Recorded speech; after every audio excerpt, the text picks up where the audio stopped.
So hello welcome back everyone to this another beautiful wonderful सा video. आज के video में हम लोग देखने वाले हैं constitution of India, which is one of the most heavy weight chapter in this weight distribution in this class of examination. Okay, so अगर ये पकड़ लो, हमारा एग्जामिनेशन अगर WWE होता तो ये जो कॉन्स्टिट्यूशन ऑफ इंडिया है ये अंडरटेकर है। समझ में आ रहा है?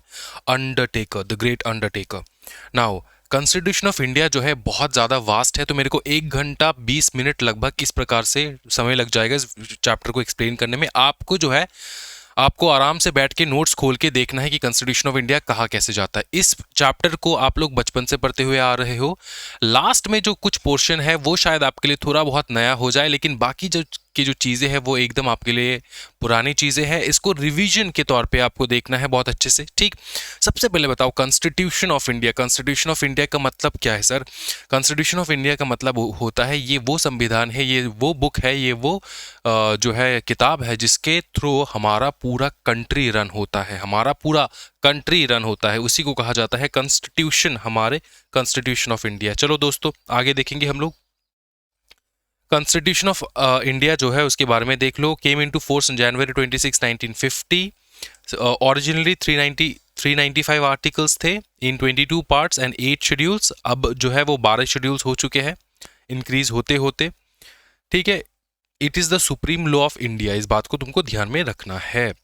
अच्छा अच्छा, प्रियम्बल में क्या बताया जाता है सर? प्रियम्बल में हमको आइडिया मिलता है कि ये कॉन्स्टिट्यूशन कहता क्या है, ये कॉन्स्टिट्यूशन क्या बताने की कोशिश करे, यही आइडिया मिलता है अपने को प्रियम्बल से। तो प्रियम्बल में क्या लिखा है देखो, we the people of India, मतलब तुम और हम, having solemnly resolved to constitute India into a sovereign socialist secular democratic republic nation. ठीक है, अच्छा, and to secure all its citizens justice, liberty, equality, fraternity in our constituent assembly। जब ये originally ये कॉन्स्टिट्यूशन बना था तो यहाँ पे सेक्युलर वर्ड जो था ये नहीं था, ये आया था, सेक्युलर वर्ड जो है इसका इंट्रोडक्शन आया था on the year, in the year the 42nd amendment 42nd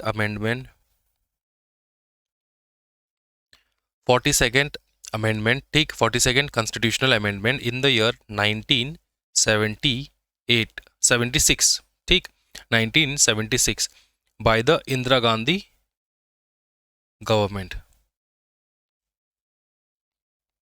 Gandhi government. ठीक है, अंडरस्टूड? क्या ये समझ में आ रहा है? ओके, बाकी का जो पूरा पोर्शन था वो एज इट इज़ था बाई जो ओरिजिनल कॉन्स्टिट्यूशन ड्राफ्ट किया गया था उसके अकॉर्डिंग है, जो बताता है सॉवरेनिटी, मतलब इंडिया के बारे में बताता है। इंडिया कौन सा कंट्री है? एक सॉवरेन कंट्री है, एक सोशलिस्ट कंट्री है, एक सेक्युलर कंट्री है, एक डेमोक्रेटिक रिपब्लिक कंट्री है। एंड उसके बाद सिटीजन्स को क्या मिलता है? Justice, liberty, equality, fraternity in our constituent assembly. ठीक, अब इनका तुमको मैं मतलब मीनिंग बता देता हूँ। सॉवरियन का मतलब होता है इंडिपेंडेंट होना, सोशलिस्ट का मतलब होता है इकोनॉमिकली मतलब इक्वालिटी के ऊपर सोचना। ठीक है, aim for social and economic equality, ठीक, सोशलिस्ट। उसके बाद सेक्युलर का मतलब होता है कि ऑल रिलीजन्स इक्वली रहे इस कंट्री में, नो स्टेट रिलीजन, मतलब कंट्री का कोई रिलीजन नहीं है, धर्म नहीं है। फिर डेमोक्रेटिक का मतलब होता है गवर्नमेंट बाय द पीपल, जो गवर्नमेंट बनता है वो बाय द पीपल बनता है क्योंकि इलेक्शंस होते हैं, रिस्पॉन्सिबल गवर्नमेंट हम लोग इलेक्ट करते हैं। रिपब्लिक का मतलब होता है हेड ऑफ द स्टेट, जो कि प्रेसिडेंट है, इज इलेक्टेड नॉट हेरिडिटरी, ये हेरिडिटरी नहीं है, जैसे राजा महाराजा नेपाल में होते थे ना, राजा महाराजा, तो उस प्रकार से नहीं है। ठीक, अच्छा, ऑब्जेक्टिव क्या है? अच्छा, ये तो तुमको नेचर बता दिए कि इंडिया किस प्रकार का कंट्री है। अब तुम्हारा ऑब्जेक्टिव इस कॉन्स्टिट्यूशन का कि जस्टिस दिलाए, social justice, economic justice, political justice दिलाए। कहाँ पे? इंडिया पे। कौन दिलाएगा? कॉन्स्टिट्यूशन। लिबर्टी है, मतलब of thought, expression, belief, faith and worship, मतलब कोई भी चीज़ जो है, कोई भी इंसान किसी भी प्रकार का worship, faith, belief, expression of thought जो है उस पर वो विश्वास कर सकता है। लिबर्टी है, खुला छूट। उसके बाद आता है इक्वालिटी का मतलब होता है ऑफ स्टेटस एंड अपॉर्चुनिटी, सबको इक्वल अपॉर्चुनिटी, इक्वल स्टेटस मिले। फ्रेटर्निटी का मतलब होता है assuring dignity of individuals and unity integrity of the nation, मतलब ब्रदरहुड जो है वो इंप्लीमेंट करना। Dignity of individuals and unity integrity of the nation. Dignity of individuals का मतलब क्या होता है बताओ?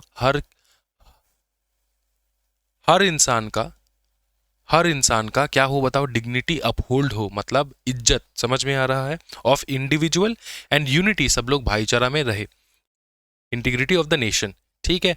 इसी ये है तुम्हारा ऑब्जेक्टिव, ये है तुम्हारा नेचर, दोनों अलग है और दोनों जो है तुमको समझ के रखना है, एग्जामिनेशन के लिए इंपॉर्टेंट है। कॉन्स्टिट्यूशन में बहुत एक पॉपुलर क्वेश्चन आता है, वो है कि बताओ दोस्तों कि ये जो अपना कॉन्स्टिट्यूशन है ना, ये फेडरल है या फिर यूनिटरी है, ये क्वेश्चन बहुत बार आता है, ठीक। सिंपल आंसर ये है कि भैया फेडरल सिस्टम है with strong unitary features, federal system है लेकिन यूनिटरी फीचर्स के साथ। इसका मतलब क्या होता है, फेडरल यूनिटरी शॉर्टकट में समझो, फेडरल का मतलब होता है दोस्तों कि ड्यूअल गवर्नमेंट में चलता है, मतलब एक बंदा कंट्रोल नहीं कर रहा है, जैसे कि इंडिया में सेंटर एंड स्टेट दोनों देखने को मिलता है, सेंटर अपने जगह अपना काम करता है, स्टेट अपने जगह अपना काम करता है, दोनों इंपॉर्टेंट है। तो यहाँ पे ड्यूअल गवर्नमेंट सिस्टम होता है, यही होता है पहचान फेडरल गवर्नमेंट का, फेडरल गवर्नमेंट का यही पहचान होता है, ठीक।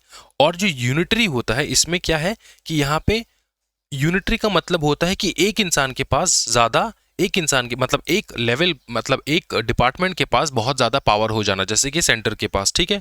तो वैसे तो सेंटर एंड इंडिया में अगर देखो, सेंटर एंड स्टेट जो है इस प्रकार का हमारा पूरा सिस्टम है, नॉर्मल सिस्टम क्या है, सेंटर एंड स्टेट, लेकिन यूनिटरी पावर भी आ सकता है इंडिया में, मतलब सेंटर के पास कंप्लीट कंट्रोल भी जा सकता है in the time of when emergency वगैरह लग जाए, समझ में आ रहा है, इमरजेंसी वगैरह लग जाए, उस मोमेंट पे क्या होता है, उस मोमेंट पे होता ये है कि हमारा जो सेंटर है, हमारा जो सेंटर है, सेंटर उसको कंप्लीट पावर मिल जाता है, क्या मिल जाता है, कंप्लीट का कंप्लीट पावर मिल जाता है सेंटर को। तो हम लोग ये बोल सकते हैं कि वैसे तो फेडरल है सिस्टम लेकिन विथ स्ट्रॉन्ग यूनिटरी फीचर्स। अब तुम ये एग्जामिनेशन में लिखोगे कैसे, लिखोगे ऐसे कि तुमको लिखना है कि भैया फेडरल सिस्टम तो है, फेडरल फीचर तो है, जो क्योंकि ड्यूअल गवर्नमेंट है, यूनियन गवर्नमेंट है, स्टेट गवर्नमेंट है, ठीक, पावर डिस्ट्रीब्यूटेड है, याद रखना फेडरल सिस्टम में पावर डिस्ट्रीब्यूटेड रहता है, ठीक है। क्योंकि देखो union list and state list, concurrent list, ये लिस्ट में डिवाइडेड है power under the constitution, state list, concurrent list, union list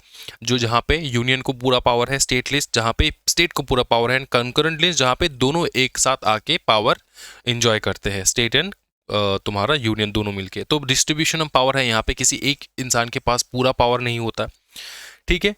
supremacy of constitution, constitution सबसे ऊपर होता है, इंडिपेंडेंट जुडिशरी रहता है, रिटन कॉन्स्टिट्यूशन होता है, एंड रिगिड अमेंडमेंट प्रोसीजर होता है, मतलब इतना सीधा नहीं है अमेंडमेंट करना, ठीक। यूनिटरी फीचर्स का मतलब ये होता है कि स्टेट, देखो mode of formation, state didn't come together to form the union created the state, unlike USA, USA तो अलग है।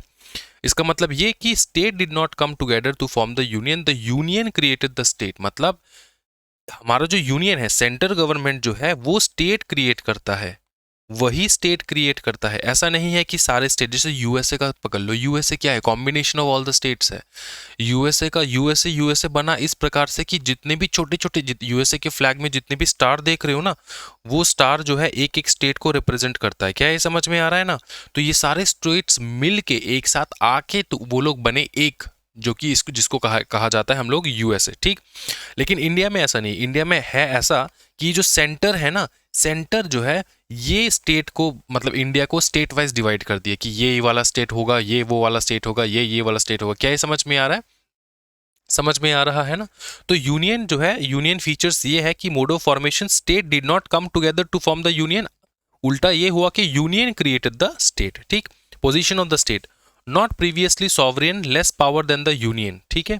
यहाँ पे मतलब ये नेचर बताया जा रहा है कि यूनिटरी नेचर का मतलब क्या होता है, यूनिटरी नेचर का मतलब ये होता है कि not previously sovereign, less power than the union, मतलब यूनियन जो है उससे कम पावर है स्टेट में, ऑब्वियसली क्योंकि इंडिया भी इसी प्रकार से चलता है, यूनियन के पास ज्यादा पावर रहता है, ठीक।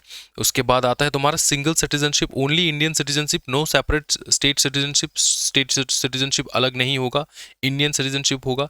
सिंगल इंटीग्रेटेड जुडिशरी रहेगा, रेसिड्यूरी पावर्स रहेगा, power not mentioned in any list belongs to the union, मतलब यूनियन के पास ज्यादा पावर। देखो यूनिटरी फीचर में ना, यूनिटरी नेचर में तुमको सेंटर वाला ज्यादा देखने को मिलेगा कि सेंटर के पास क्या पावर होता है, सेंटर क्या क्या कर सकता है। तो यहाँ पर सिंगल सिटीजनशिप बताया, सेंटर ने क्या बताया, अगर तुम सेंटर में बैठे हो तो तुम यूनिटरी फीचर अगर तुम एक्सप्लेन कर रहे हो तो तुम सोचो तुम क्या करोगे, तुम क्या अलाउ करोगे स्टेट को अलग से सिटीजनशिप जो है उसको स्टेट स्टेट जो है आइडेंटिटी, स्टेट सेपरेट सिटीजनशिप उसको मिले, स्टेट का सिटीजनशिप मिले, ऐसा तो तुम अलाउ नहीं करोगे। तुम क्या कहोगे, तुम कहोगे बेटा पूरा इंडिया है, एक ही सिटीजनशिप होगा। तो ये प्रकार है यूनिटरी। यूनिटरी में सेंटर का ज्यादा पावर होता है, यूनिटरी सेंटर के दिमाग से सोचता है, ठीक। Single citizenship, single integrated judiciary, judiciary एक रहेगा पूरे सारे स्टेट्स के लिए। रेसिडुअरी पावर का मतलब ये होता है कि यूनियन के पास ज्यादातर पावर रहता है, ठीक है। अगर लिस्ट में यूनियन मतलब जो भी हमारा स्टेट लिस्ट है, यूनियन लिस्ट है, कंकरेंट लिस्ट है, यहाँ पे कुछ भी ऐसा चीज निकल जाए जहाँ पे वो मेंशन नहीं है, लिस्ट में नहीं है, तो उस स्टेट पे, उस जगह पे, उस टाइम पे यूनियन का पावर मिलेगा। सर ये state list, union list, concurrent list क्या है आप बता दीजिए। बताऊंगा, कोई टेंशन वाली बात नहीं, आगे देखता हूँ मैं है कि नहीं, अगर नहीं है तो मैं यहीं पे बता दूंगा, कोई टेंशन वाली बात नहीं है दोस्तों। अच्छा देखो, हमारा जो कॉन्स्टिट्यूशन है ना दोस्तों, ये डिवाइडेड है इनटू द 3 लिस्ट। एक होता है तुम्हारा union list, union list. Sir list में क्या लिखा होता है, लिस्ट में मैटर्स लिखे होते हैं। क्या मैटर्स, कि कौन से मैटर्स में कौन से मैटर में कौन लॉ पास करेगा, किसका पावर रहेगा। तो यूनियन लिस्ट में वो सारे मैटर्स है जो यूनियन देखता है, जो हमारा सेंट्रल गवर्नमेंट देखता है। स्टेट लिस्ट में वो सारे मैटर्स है जो स्टेट देखता है, ठीक है, वो सारे मैटर्स है जो स्टेट देखता है, ठीक है। और एक होता है concurrent, concurrent, CURRENT, concurrent list. Concurrent list में वो सारे मैटर्स होते हैं जो दोनों देखता है, यूनियन प्लस स्टेट मिला के देखते हैं। और पकड़ लो, अगर इन तीनों में अगर कोई ऐसा मैटर है जो तीनों जगह पे, तीनों लिस्ट में मेंशनड ही नहीं है उस मैटर का, मतलब नया मैटर कुछ निकल गया, तो वो रेसिडुअरी पावर जो है यूनियन के पास चला जाएगा। यूनियन के पास वो राइट रहेगा उस प्रकार के मैटर्स के ऊपर, कोई लॉ बनाए, उसको कंट्रोल करे, सब पावर यूनियन के पास रहेगा, ठीक है। जो लिस्ट में मेंशनड है वही पावर इंडिपेंडेंटली ये लोग रन करेंगे, ठीक। और अगर कोई ऐसा अचानक से आइटम निकल गया जो लिस्ट में है ही नहीं, तो वो यूनियन कंट्रोल करेगा। क्या ये समझ में आ रहा है, उसको कहा जाता है residuary power of the union. Residuary power मतलब अगर कोई ऐसा मैटर है जो लिस्ट में लिखा नहीं है, ना तो यूनियन लिस्ट में है, ना तो स्टेट लिस्ट में है, ना तो कॉन्करेंट लिस्ट में है, तो वो सारे मैटर जो है वो सीधा का सीधा यूनियन ही देखेगा। क्या ये समझ में आ रहा है, ये होता है दोस्तों चीजें, ठीक। ओके, तो तुम एग्जामिनेशन में ये बना के लिख पाओगे। ये पूरा तुमको लिखना है, dual government distribution of power model लिखना है कि अच्छा हमारा जो ये फेडरल सिस्टम है ये क्या है, यूनिटरी सिस्टम जो है ये क्या है, ये तुम सोच के लिखोगे, आराम से लिखोगे। यूनिटरी तो तुमको सोच के लिखना है कि तुम अमित शाह हो, और अमित शाह होने के नाते तुम क्या क्या चाहते हो। तुम तो ऑब्वियसली चाहोगे कि जो है तुम्हारे कंट्रोल में रहे सारा, मतलब सारा स्टेट जो है तुम ही डिवाइड करो, क्योंकि तुम पावर में तुम रहना चाहते हो। पोजीशन ऑफ द स्टेट जो है यूनियन के पास ज़्यादा पावर रहना चाहिए, यही अमित शाह सोचेगा। ऑब्वियसली अगर तुम अमित शाह रहोगे तो तुम भी यही सोचोगे। सिंगल सिटीजनशिप जो है यही तुम सोचोगे, सिंगल इंटीग्रेटेड जुडिशरी यही तुम सोचोगे, रेसिडुअरी पावर ऑब्वियसली तुमको ज़्यादा पावर मिले यही तुम सोचोगे, राइट। तो नॉर्मली इंडिया जो है वो दोनों से चलता है। नॉर्मली इसका मेन जो है वो तो फेडरल सिस्टम है, लेकिन बहुत सारे ऐसे सिचुएशंस है जहाँ पे यूनिटरी नेचर देखने को मिल जाता है। तो तुमको ये लिखना है, देखो तुमको एग्जामिनेशन में ये वाला लाइन लिखना है, ठीक है। इंडिया जो है ये एक फेडरल सिस्टम है विथ स्ट्रॉन्ग यूनिटरी फीचर्स।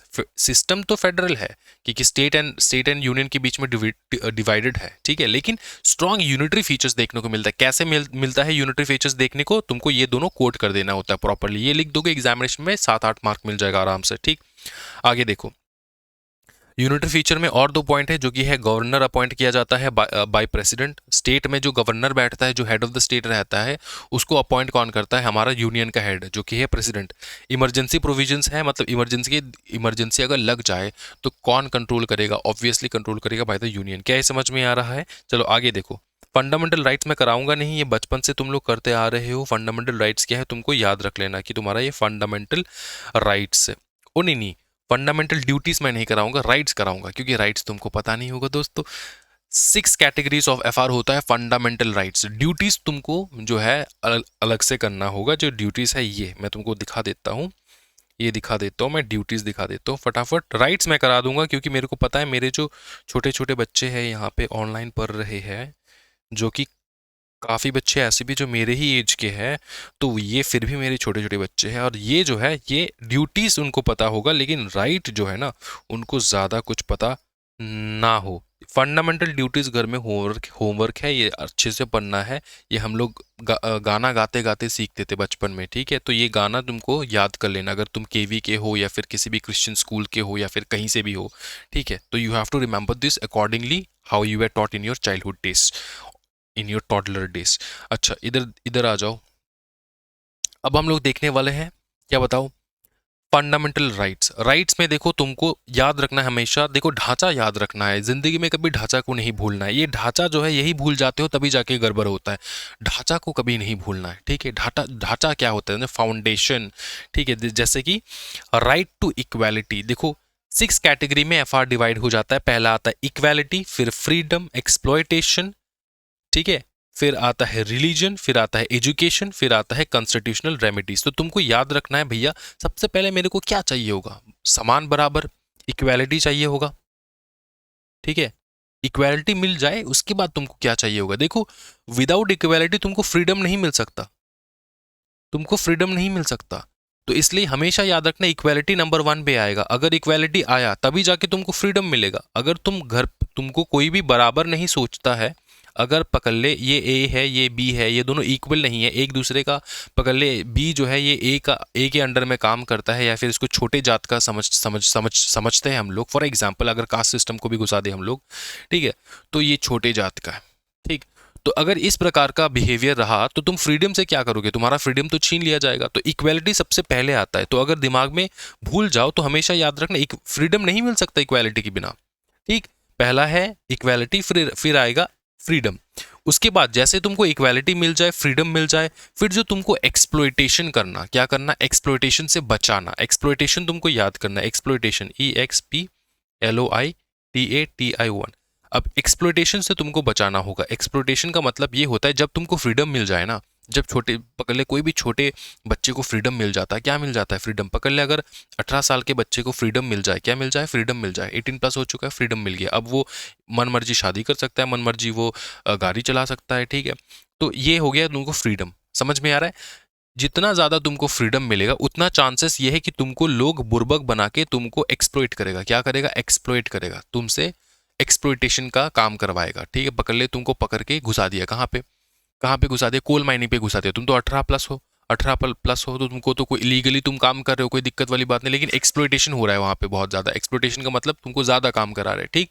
तो जितना ज़्यादा फ्रीडम उतना एक्सप्लॉइटेशन के चांसेस भी ज़्यादा, समझ में आ रहा है। जितना ज़्यादा फ्रीडम उतना एक्सप्लॉइटेशन के चांसेस भी ज़्यादा। इसी को रोकने के लिए याद रखना, राइट टू एक्सप्लॉइटेशन नहीं होता, राइट अगेंस्ट एक्सप्लॉइटेशन होता है, क्योंकि एक्सप्लॉइटेशन होने नहीं देंगे। बहुत सारे स्टूडेंट्स भूल जाते हैं, एक्सप्लॉइटेशन राइट टू एक्सप्लॉइटेशन नहीं होता, राइट अगेंस्ट एक्सप्लॉइटेशन होता है। इस बात को याद रखना, ठीक है। राइट अगेंस्ट एक्सप्लॉइटेशन, एक्सप्लॉइटेशन हो चुका है, एक्सप्लॉइटेशन से तुम बच चुके हो। उसके बाद तुम भगवान को याद करो, क्योंकि भैया तुमको मौत के मुंह से बच के आए हो। कहाँ से बच के आए हो, एक्सप्लॉइटेशन से तुम बच के आए हो, ठीक है। Right against exploitation. अब तुम रिलीजन के बारे में सोचोगे कि भगवान को याद करोगे, क्योंकि भैया तुम तो मौत के मुंह से बच के आए हो, ठीक है। तो फोर्थ पॉइंट जो होता है रिलीजन का। भगवान को याद करोगे तो भगवान को याद करने का भी तो फ्रीडम चाहिए होगा, तो ये होता है फ्रीडम टू रिलीजन, ठीक है, फ्रीडम ऑफ रिलीजन। इस बात को तुमको याद रखना है। रिलीजन मिल गया, अब भगवान को याद कर लिए, ठीक है। अब भगवान को याद कर लिए, अब तुमको चाहिए एजुकेशन, क्योंकि भैया भगवान को याद कर लिए, अब मेरे को चाहिए अपना अपना जो स्टेटस है, अपना जो पोजीशन है, अपना जो लाइफ स्टाइल है, इसको चेंज करना है। हमको क्या चाहिए होगा, एजुकेशन चाहिए होगा। इसके लिए EDUCATION, क्या चाहिए होगा, एजुकेशन। भगवान को याद कर लिए, उसके बाद हम लोग याद करेंगे एजुकेशन को। जैसे एजुकेशन तुमको मिल गया, एजुकेशन मिल गया, तो इसके बाद तुमको सब कुछ मिल गया है। इक्वालिटी मिल गया, फ्रीडम मिल गया, एक्सप्लॉइटेशन से तुमको प्रोटेक्शन मिल गया, राइट टू रिलीजन, भगवान को याद करने का पूरा मौका मिल गया, और एजुकेशन के राइट भी तुमको पूरे मिल गए। अब तो आता है लास्ट वाला पॉइंट, तीन तीन हो चुका है, 1 2 3 हो चुका है, इधर पे 1 2 हो चुका है, और लास्ट 6 वाला पॉइंट बचा है। 6 वाले पॉइंट में यह है कि इनमें से कोई भी राइट को अगर तुमसे छीन लिया जाए तो तुम क्या करोगे, तुम जाओगे रेमेडी लेकर, रेमेडीज, ठीक है। ये आता है रेमेडीज कि तुमसे, ये होता है छठवा, कि अगर तुमसे अगर ये सारे किसी ने भी छीन लिया, तुमसे अगर तुम्हारा इक्वालिटी छीन लिया जाए, फ्रीडम छीन जाए, एक्सप्लॉइटेशन, रिलीजन, एजुकेशन छीन लिया जाए, तो तुम क्या करोगे, तुम करोगे रेमेडीज। अब रेमेडीज जो है, रेमेडीज में अपने को पता चलता है कि हमारे पास क्या रेमेडीज है। रेमेडीज में बहुत सारे पॉइंट्स है, हम लोग देखेंगे, रेमेडीज बहुत अच्छे से पढ़ना होगा, ठीक। समझ में आ चुका है, ये कंप्लीटली क्लियर है। अब हम लोग सीधा जाएंगे यहाँ पे।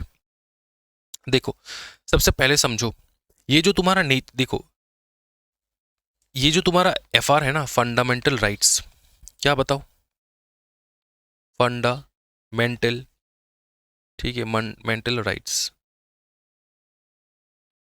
अब सुनो हमेशा, ये हमेशा तुमको स्टेट से ही मिलेगा, किसी प्राइवेट इंडिविजुअल से नहीं मिल सकता, किसी प्राइवेट इंडिविजुअल से नहीं मिल सकता। राइट टू इक्वालिटी कह लो, राइट टू तुम्हारा फ्रीडम कह लो, ठीक है, रिलीजन कह लो, एजुकेशन कह लो, ये सब कुछ जो है ना तुमको स्टेट से मिलेगा, ना कि किसी प्राइवेट इंडिविजुअल से। स्टेट तुमको गारंटी दे रहा है कि स्टेट तुमको ये सब प्रोवाइड करेगा। स्टेट क्या कह रहा है? स्टेट कह रहा है कि ये तुम्हारा फंडामेंटल राइट है, ये सब प्रोवाइड जो है मैं करूंगा तुमको, तो स्टेट करेगा, तुम किसी इंडिविजुअल के पास नहीं जा सकते। एग्जाम्पल के तौर पे समझाओ सर, एग्जाम्पल के तौर पे मैं तुमको समझाता हूँ, पहले एजुकेशन समझा देता हूँ, ठीक है। एक प्राइवेट स्कूल है, प्राइवेट स्कूल है, ठीक। प्राइवेट स्कूल में तुम जाके कह सकते हो कि मेरे को जो है अधिकार है, फंडामेंटल राइट जो है मेरे पास है, राइट टू एजुकेशन, आप लोग मेरे को एंट्री दे दो। बताओ, तुम जाके बोल सकते हो? हाँ जी, नहीं। प्राइवेट स्कूल में तुम जाके नहीं कह सकते। क्या तुम ये चीज़ गवर्नमेंट स्कूल में जाके बोल सकते हो? गवर्नमेंट स्कूल, मेरे पास पैसा नहीं है लेकिन मेरे को राइट टू एजुकेशन के तहत जो है हम मुझको एजुकेशन चाहिए, क्या तुम गवर्नमेंट स्कूल में जाके बोल सकते हो इस चीज़ को? आंसर है यस, तुम जाके बोल सकते हो। तो गवर्नमेंट क्यों? क्योंकि स्टेट, स्टेट से तुम मांग सकते हो तुम्हारा राइट, अधिकार, लेकिन प्राइवेट जगह से तुम नहीं मांग सकते। पकड़ ले, मैं तुमको इक्वालिटी के बारे में समझाता हूँ, ठीक है। एक एग्जांपल इक्वालिटी का बता देता हूँ। पकड़ ले, मेरा कोचिंग इंस्टीट्यूट है CS एग्जाम स्क्वाड, ठीक है, एग्जाम स्क्वाड, ठीक है, एग्जाम स्क्वाड प्रोफेशनल हब है हमारे कोचिंग का नाम। CS एग्जाम स्क्वाड पकड़ लो, ठीक। अब ये जो CS एग्जाम स्क्वाड है, इसमें मेरे को चाहिए रिक्रूटमेंट, ठीक है, रिक्रूटमेंट। मेरे को फ्रंट डेस्क में कोई बंदा चाहिए, फ्रंट डेस्क, ठीक है, या फिर डेस्क, फ्रंट डेस्क में मेरे को चाहिए क्या? एक बंदा। अब बहुत सारे फीमेल्स एंड बहुत सारे मेल्स जो है इन्होंने पार्टिसिपेट किया। जैसे भी मेरे को फीमेल दिखा, मैं फीमेल को कह देता हूँ कि सुनो, मैं फीमेल नहीं रखने वाला, मेरे को मेल चाहिए, ठीक है। ऐसे करके फीमेल, जितने भी फीमेल आए तो सारे फीमेल्स को मैंने भगा दिया, ठीक है। मेरे को मेल कैंडिडेट्स जो है उनका मैंने इंटरव्यू लिया फॉर एग्जाम्पल, ठीक। तो अभी ये जो फीमेल कैंडिडेट्स है, ये पुलिस स्टेशन में जाके नहीं कह सकते कि यहाँ पे तो इक्वालिटी नहीं है, यहाँ पे क्या नहीं है, मेरे को इक्वालिटी नहीं मिल रहा है, ये तुम पुलिस स्टेशन में नहीं जा सकते, क्योंकि ये जो मेरा CS एग्जाम स्क्वाड है ये गवर्नमेंट फंडेड नहीं है, ये है हमारा ओन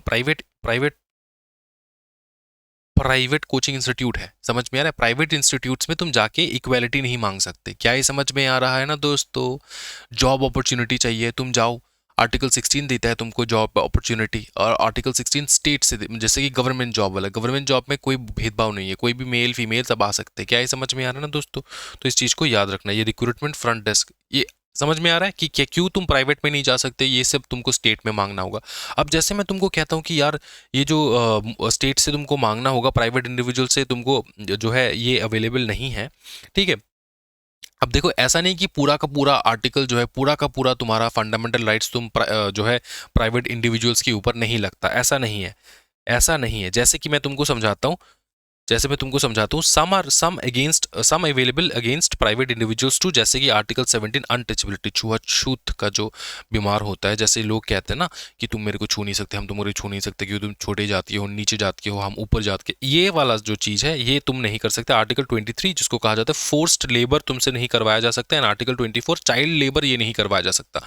तो इस प्रकार से कुछ प्रकार के तुमको आर्टिकल्स मिल जाएंगे, फंडामेंटल राइट्स मिल जाएंगे, जो तुमको प्राइवेट इंडिविजुअल्स पे भी लागू होता है, लेकिन मोस्टली जो है तुम्हारा स्टेट से ही तुमको अवेलेबल मिलता है, प्राइवेट इंडिविजुअल के ऊपर नहीं लगता। क्या ये समझ में आ रहा है ना? कोई दिक्कत वाली बात तो नहीं है?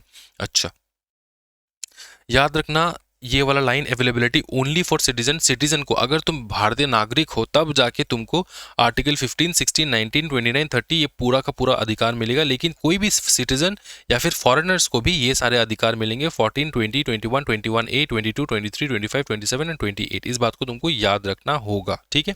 अब जब मैं कहता हूँ स्टेट स्टेट स्टेट कहता हूँ ना कि यार ये स्टेट है, ये स्टेट है, ये स्टेट है, स्टेट से मांगना होगा, स्टेट से मांगना होगा, तुम स्टेट से मांगना होगा, इसका मतलब ये नहीं कि तुम सीधा नरेंद्र मोदी के पास चले जाओ, तुम सीधा नरेंद्र मोदी जी के पास चले जाओ, ऐसा नहीं है दोस्तों। तुम सीधा उनके पास नहीं जा सकते। स्टेट का मतलब क्या होता है? स्टेट का मतलब कौन से वो डिपार्टमेंट है, कौन से वो जगह है जहाँ पे तुम जाके मांग सकते हो, कौन सा वो चीज़ है जो कवर हो जाता है। स्टेट का मतलब ये होता है कि सारा, देखो, government government and parliament of India, ठीक, ये तो ऊपर वाला कवर हो चुका है, पार्लियामेंट के जितने लोग हैं, ठीक है, and government of India Modi ji से लेकर सब लोग, समझ में आ रहा है? जो अभी प्रेजेंट गवर्नमेंट है वो, जो भी प्रेजेंट गवर्नमेंट रहेगा वो, तो government and parliament of India पूरा का पूरा लपेट में आ जाएगा, ठीक, स्टेट के अंदर। फिर government and legislature of each state, ये हो गया सेंटर लेवल पे, ये हो गया स्टेट लेवल पे। फॉर एग्जाम्पल कलकत्ता, ममता बनर्जी को तुम पकड़ सकते हो, ठीक है, ममता बनर्जी, उनके जो कैबिनेट मिनिस्टर्स है सबको तुम पकड़ सकते हो, क्योंकि वो स्टेट के अंदर आता है, legislature of the each state and government and legislature of each state, ठीक है। स्टेट में जो लेजिस्लेचर, स्टेट लेजिस्लेचर होता है, जितने भी लोग बैठे हैं सबको पकड़ सकते हो, सब are under the state definition, ठीक, अंडर द स्टेट डेफिनेशन। उसके बाद आता है सारे लोकल अथॉरिटीज, जैसे कि municipalities, panchayat, district board etcetera, जो कि गवर्नमेंट कंट्रोल करते हैं, ठीक है। अब वो स्टेट हो सकता है, वो सेंटर हो सकता है। फिर all other authorities within India और under the control of the government of India, और under the control of the government of India, जैसे कि एम्बेसी वगैरह हो जाए। अगर पाकिस्तान में इंडियन एम्बेसी है, तो इंडियन एम्बेसी जो पाकिस्तान में है ना दोस्तों, वो किसके कंट्रोल में है? वो गवर्नमेंट ऑफ इंडिया के कंट्रोल में है, तो वो भी स्टेट के अंदर आ जाता है, ठीक है। पाकिस्तान में जो इंडियन एम्बेसी है वो स्टेट के अंदर आ जाता है, ठीक।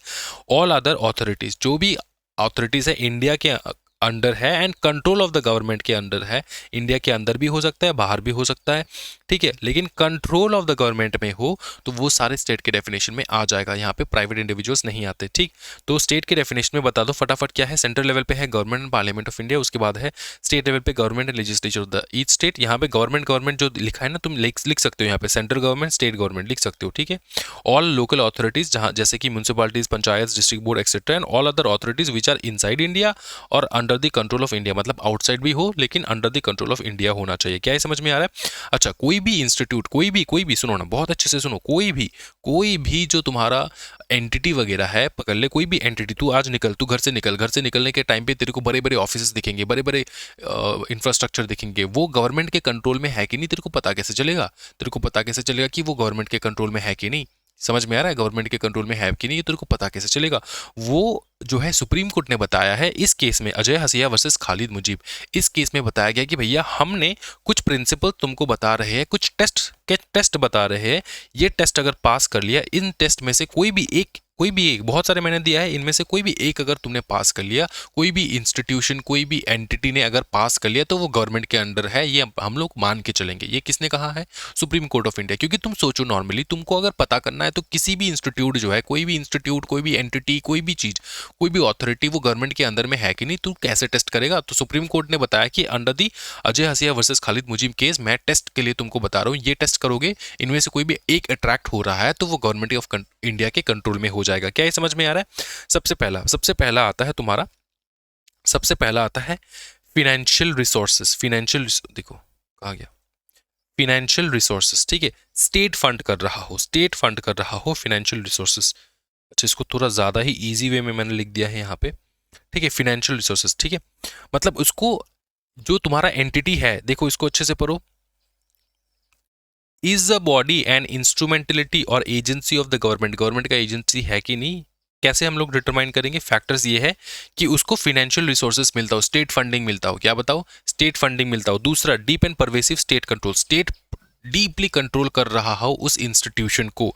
तीसरा आता है फंक्शनल कैरेक्टर, मतलब उसका ऐसा कैरेक्टर है जो पब्लिक नेचर का है, पब्लिक नेचर का, जैसे कि पब्लिक इंपॉर्टेंस का, रिलेटेड टू गवर्नमेंट फंक्शंस वगैरह, जैसे हॉस्पिटल्स, गवर्नमेंट हॉस्पिटल्स वगैरह, ठीक है, ये सारे तो पब्लिक कैरेक्टर का है, मतलब तुम्हारा फंक्शनल कैरेक्टर जो कि पब्लिक नेचर का, पब्लिक इंपॉर्टेंस का है, कि पब्लिक को भलाई करने के लिए अगर इस प्रकार का तुमको इंस्टीट्यूशन दिख जाए तो वो गवर्नमेंट का है, ठीक। उसके बाद मोनोपोली स्टेटस, अगर स्टेट गवर्नमेंट ने या फिर सेंट्रल गवर्नमेंट ने किसी को मोनोपोली स्टेटस दे रखा है कि भैया तुम जो है, तुम यही काम करोगे और तुम्हारे अलावा कोई ये काम नहीं कर सकता। फॉर एग्जाम्पल तुमको मोनोपोली स्टेटस का समझाता हूँ, पकड़ ले सेंट्रल गवर्नमेंट ने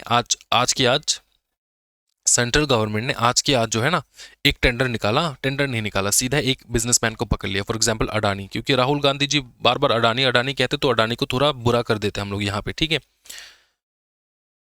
अडानी ने जो काम किया इंडिया के लिए, जो जॉब एम्प्लॉयमेंट वगैरह जो डेवलप करें ना, इट इज़ रिमार्केबल, ठीक है, and also they are investing in Assam, it is remarkable.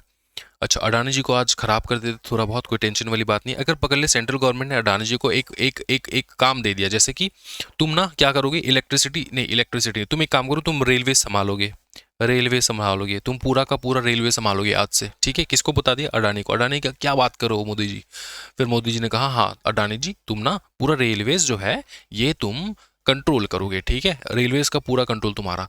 फिर अडानी जी को ऐसा मतलब टेम्पटेशन हुआ, उसने पूछ लिया कि सर अंबानी जी के लिए कुछ नहीं है क्या, अंबानी जी के लिए कुछ नहीं है क्या। तो हमारा जो प्रधानमंत्री है मोदी जी ने कहा कि नहीं, अंबानी जी के लिए कुछ नहीं है, अंबानी जी के लिए कुछ नहीं है, सिर्फ तुमको दे रहे हैं। इसका मतलब ये है कि मोनोपोली स्टेटस, मोनोपोली स्टेटस मतलब एक ही इंसान को सबसे सुप्रीम पावर दे दे किसी भी प्रकार का काम में, ठीक है। या पकड़ ले रेलवे में, रेलवे का पूरा काम कौन देखेगा, यहाँ पे ये जो बिजनेस है, ये जो कैटेगरी है, इस कैटेगरी में कोई दूसरे आना अलाउड नहीं है, किसी को आना ही नहीं देंगे मोदी जी, सिर्फ इनको देंगे। तो ये मोनोपोली स्टेटस, अगर आपको कहीं पर भी दिख गया कि कोई भी इंस्टीट्यूशन, कोई भी तुम्हारा अथॉरिटी वगैरह जो है वो मोनोपोली स्टेटस एंजॉय कर रहा है, तो इसका मतलब ये है कि स्टेट के कंट्रोल में है, वो स्टेट अथॉरिटी के अंडर में आ जाएगा, ठीक है। फिर ट्रांसफर ऑफ गवर्नमेंट डिपार्टमेंट, पकड़ ले गवर्नमेंट का बहुत सारा काम है, एक काम जो है तेरे डिपार्टमेंट को मैंने ट्रांसफर कर दिया। फॉर एग्जाम्पल मैं तुमको समझाता हूँ, मेरा स्टेट बैंक ऑफ इंडिया है, मेरा स्टेट बैंक ऑफ इंडिया के सामने जो है ना मेरा प्रिंटिंग का दुकान है, प्रिंटिंग का दुकान है, ठीक है, प्रिंटिंग का दुकान है मेरा स्टेट बैंक ऑफ इंडिया के सामने, ठीक। अब जो है ना, अब देखो छोटे मोटे दुकान नहीं है, मेरा पूरा पूरा का पूरा स्टेट में, पूरा का पूरा नागालैंड, मैं नागालैंड लेता हूँ, ठीक है, नागालैंड में पूरा का पूरा नागालैंड में बहुत सारे मेरे प्रिंटिंग के दुकान से, ठीक है, मैं प्रिंटिंग की दुकान। तो जो स्टेट में जितने भी स्टेट बैंक ऑफ इंडिया का प्रिंटिंग का सामान जाता है ना, वो सारा सामान जो है मेरे को मिल जाता है, ठीक। तो अगर मेरे को इस प्रकार का काम मिल रहा है, मतलब स्टेट गवर्नमेंट जो है, मतलब स्टेट बैंक ऑफ इंडिया, ये एक स्टेट का अथॉरिटी है, पब्लिक अथॉरिटी है, वो उन्होंने अगर किसी प्रकार का काम मेरे को सौंप दिया, बोला कि जितना भी प्रिंटिंग का काम है तू ही करेगा, ठीक। तो देखो ट्रांसफर ऑफ गवर्नमेंट डिपार्टमेंट, तो ये डिपार्टमेंट ही ट्रांसफर कर दिया, मतलब प्रिंटिंग डिपार्टमेंट मेरे को दे दिया, बोला कि तू संभालेगा इस चीज को। तो इस प्रकार का अगर डिपार्टमेंट, कोई भी डिपार्टमेंट किसी भी दूसरे बॉडी को दिया जा रहा है संभालने के लिए, तो वो दूसरा बॉडी भी स्टेट के अंदर में आ जाएगा, स्टेट के डेफिनेशन के अंदर आ जाएगा, ठीक। उसके बाद आता है entire share capital held by government. ये सिंपल चीज है, तेरे को पता है, गवर्नमेंट ने अगर एंटायर शेयर कैपिटल हेल्ड कर दिया तेरी कंपनी का, तो वो गवर्नमेंट कंपनी हो जाता है, वो स्टेट के अंदर आ जाता है। क्या ये समझ में आ रहा है? तो ये है कुछ टेस्ट, क्या बताओ, टेस्ट, जिस टेस्ट से पता चलता है कि भैया तुम्हारा जो है ये गवर्नमेंट के अंदर में आता है कि नहीं, गवर्नमेंट का तुम एजेंसी हो कि नहीं, गवर्नमेंट इंस्ट्रूमेंटली है कि नहीं, मतलब गवर्नमेंट के अंदर आता है कि नहीं, समझ में आ रहा है। और गवर्नमेंट के अंदर मतलब पब्लिक अथॉरिटी के अंदर आता है कि नहीं, क्योंकि हमरे को तो पब्लिक अथॉरिटी वगैरह जो है, local authorities, public authorities, other authorities, ये जो अदर अथॉरिटीज ये मेरे को ढूंढ के निकालना है, ठीक। तो अगर तुम्हारा ये सारा जो है इनमें से कोई भी एक अट्रैक्ट हो जा रहा है, इसका मतलब ये कि तुम्हारा स्टेट गवर्नमेंट के अंडर या फिर सेंट्रल गवर्नमेंट के अंडर जो है तुम्हारा कंट्रोल है, उनके अंडर तुम काम कर रहे हो। तो इसका मतलब ये कि सुनो, इसका मतलब ये कि जो, इसका मतलब क्या है, इसका मतलब कि ये जो सारे 6 फैक्टर्स है ना, 6 कैटेगरीज ऑफ राइट है, ये सारे राइट्स जो है हम लोग इस प्रकार की इंस्टीट्यूशन से मांग सकते हैं, तुमको सब देना होगा हमें। समझ में आ रहा है? तुमको सब देना मतलब ये प्रिंटिंग दुकान में जाके किसी प्रकार का अगर उसने right to equality, freedom, exploitation, religion, educational right and remedies से अगर छेड़खानी कर दिया, अगर कोई भी चीज़ तुमको नहीं दे रहा है, वो इस प्रकार का तुमको डिस्क्रिमिनेशन अगर हो रहा है, तुम सीधा जा सकते हो कहाँ पे बताओ, सुप्रीम कोर्ट में, इस प्रकार के प्रिंटिंग प्रेस के ऊपर केस करने, क्योंकि ये गवर्नमेंट का है, ये प्राइवेट नहीं है। हम लोग मान के चलेंगे गवर्नमेंट के अंदर काम करे। तो समझ में आ चुका है, कोई टेंशन वाली बात नहीं है, बहुत आगे जाके हम लोग देखने वाले। देखो ओके, अब देखो एग्जाम्पल के तौर पे, जैसे स्टेट के अंदर आता है ओएनजीसी, ठीक है, एलआईसी, ठीक है, फिर IFC, PSU, electricity board, universities, ठीक, उसके बाद एनसीईआरटी, ठीक, बीसीसीआई, ठीक। ये स्टेट नहीं है, याद रखना, एग्जाम्पल्स हेल्ड नॉट स्टेट, कौन से स्टेट नहीं है, एनसीईआरटी, बीसीसीआई, ठीक है, जो कि टेलीफिल्म, जी टेलीफिल्म्स के अंदर आता है। फिर private private unaided bodies, private unaided, unaided का मतलब होता है उसको एड नहीं मिल रहा है, एड का मतलब होता है हेल्प, फाइनेंशियल हेल्प हो जाए या फिर किसी प्रकार के हेल्प नहीं मिल रहा है।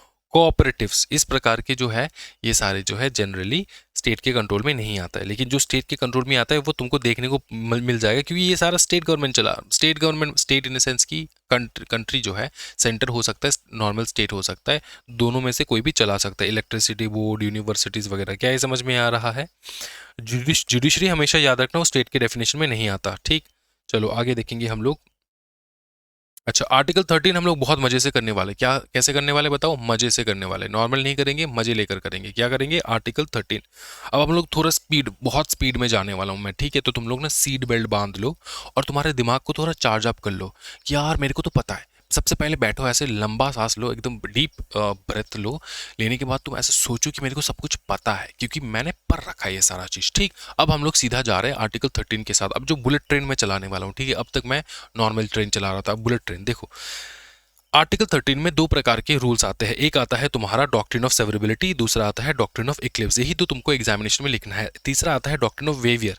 वेवियर जो है ये भी इंपॉर्टेंट है, लेकिन जो मेन दो है वो है doctrine of severability and doctrine of Eclipse. यही कहता है article 13। Doctrine of severability, doctrine of Eclipse क्या कहता है? सेवरेबिलिटी क्या कहता है? सेवरेबिलिटी ये कहता है कि अगर फंडामेंटल, देखो यहाँ पे है pre constitutional and post constitutional law के बारे में बात हो रहा है। ठीक है, देखो सिंपली देखो, इसको समझो।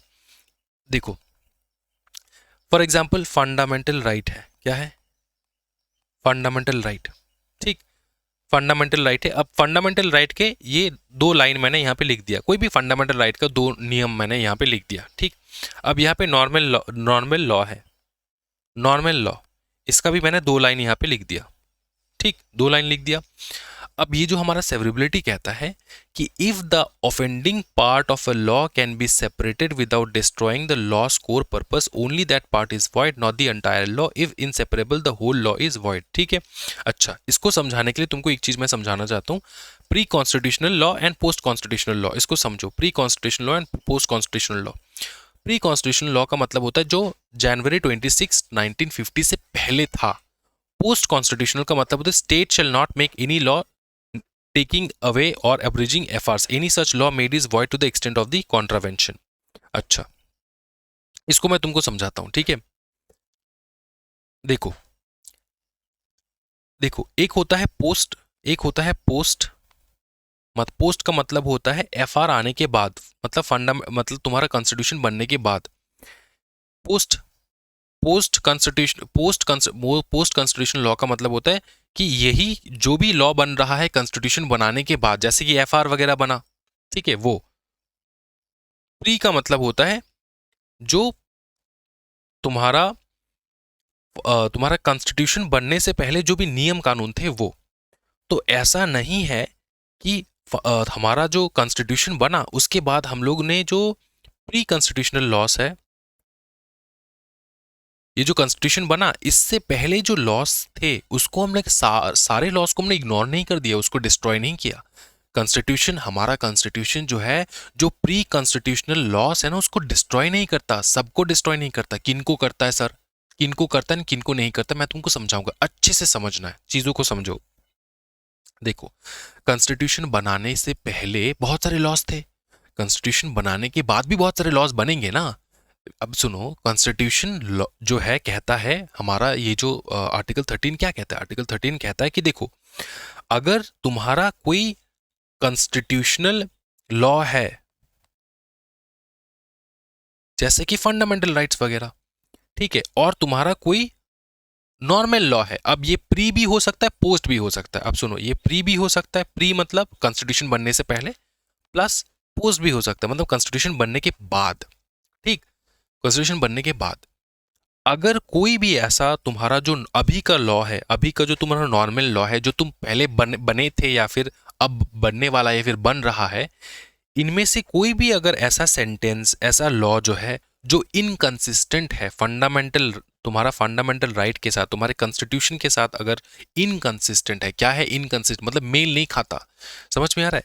तो नए लॉ में जो लिखा है या फिर पुराने लॉ मतलब नॉर्मल लॉ में जो लिखा है, उसमें जो लिखा है और हमारा कॉन्स्टिट्यूशन में जो लिखा है वो दोनों विपरीत है, दोनों जो है अलग है एक दूसरे से, दोनों एक दूसरे से अलग है। It is contradicting each other. तो कहा जाता है कि हम लोग कॉन्स्टिट्यूशन का मानेंगे, उस मैटर पे, उस सिचुएशन पे हम लोग हमेशा कॉन्स्टिट्यूशन का मानेंगे, हम लोग हमेशा कॉन्स्टिट्यूशन का मानेंगे, हम लोग कॉन्स्टिट्यूशन का मानेंगे, इसका नहीं मानेंगे, इसका हम लोग काट देंगे, ठीक है, इसको हम लोग नहीं मानेंगे। समझ में आ रहा है? ये नॉर्मल लॉ है, नॉर्मल नियम है। अब सुनो, इस नियम के ऊपर भी थोड़ा बहुत और नियम है जो कि हम लोग पढ़ने जा रहे हैं, doctrine of severability, doctrine of Eclipse. सुनो, इतना समझ में आ चुका है कि कॉन्स्टिट्यूशन के विरुद्ध अगर कोई भी लॉ है, चाहे प्री हो चाहे पोस्ट हो, ठीक है, कॉन्स्टिट्यूशन बनने के पहले वाले लॉ हो या फिर कॉन्स्टिट्यूशन बनने के बाद वाले लॉ हो, जो भी इनकंसिस्टेंट है वो कॉन्स्टिट्यूशन का हम लोग फॉलो करेंगे। हम लोग जो इनकंसिस्टेंट है नए लॉ में हो, प्री वाले लॉ में हो, इसको हम लोग नहीं मानेंगे, इसको हम लोग नहीं मानेंगे, हम लोग ये वाला मानेंगे, अगर दोनों इनकंसिस्टेंट है तो।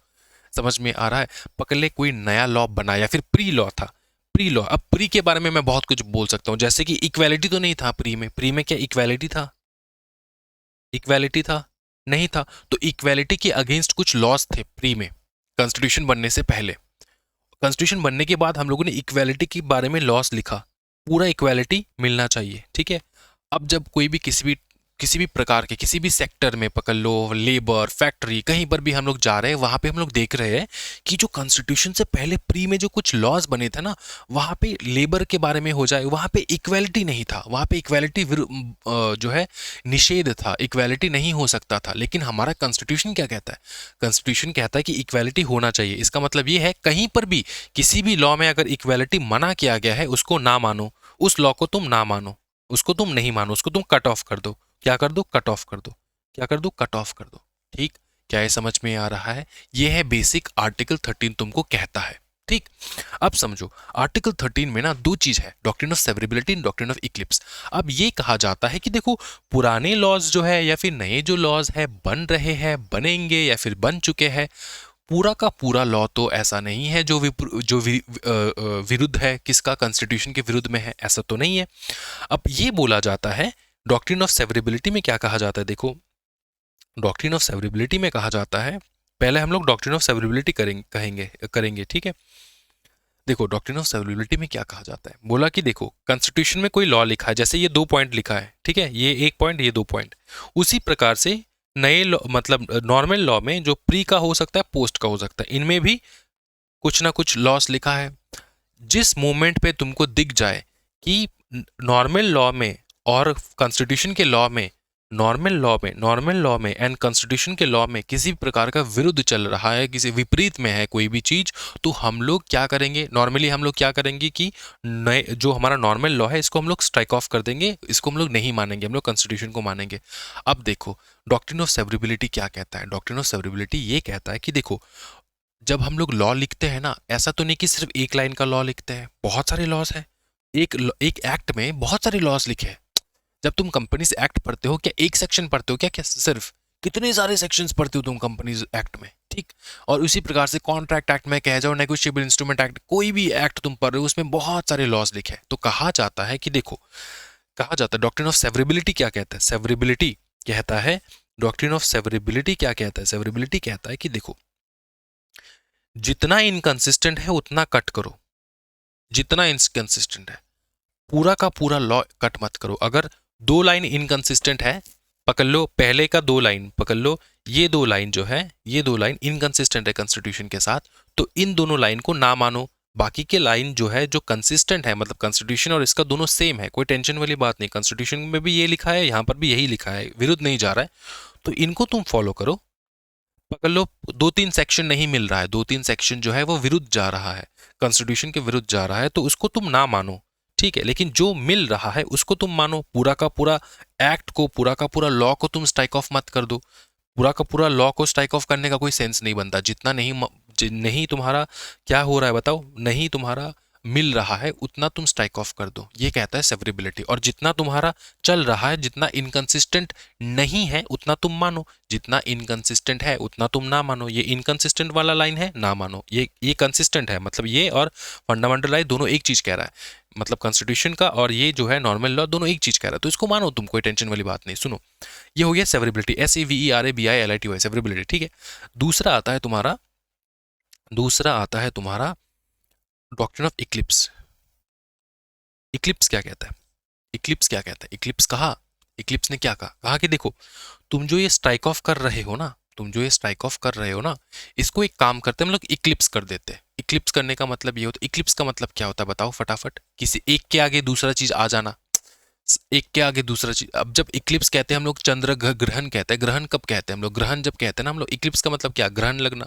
अब ये जो ग्रहण लगता है इसका मतलब एक प्लेनेट दूसरे प्लेनेट के सामने आ रहा है, या फिर मून के सामने आ रहा है, या फिर सन के सामने आ रहा है, सन मून सन के सामने आ रहा है, जैसे सोलर इक्लिप्स कहते हैं हम लोग, लूनर इक्लिप्स कहते हैं हम लोग। इस प्रकार से मतलब एक दूसरे के सामने आ जाना, समझ में आया? एक दूसरे के सामने आ जाना, यही होता है इक्लिप्स का मतलब।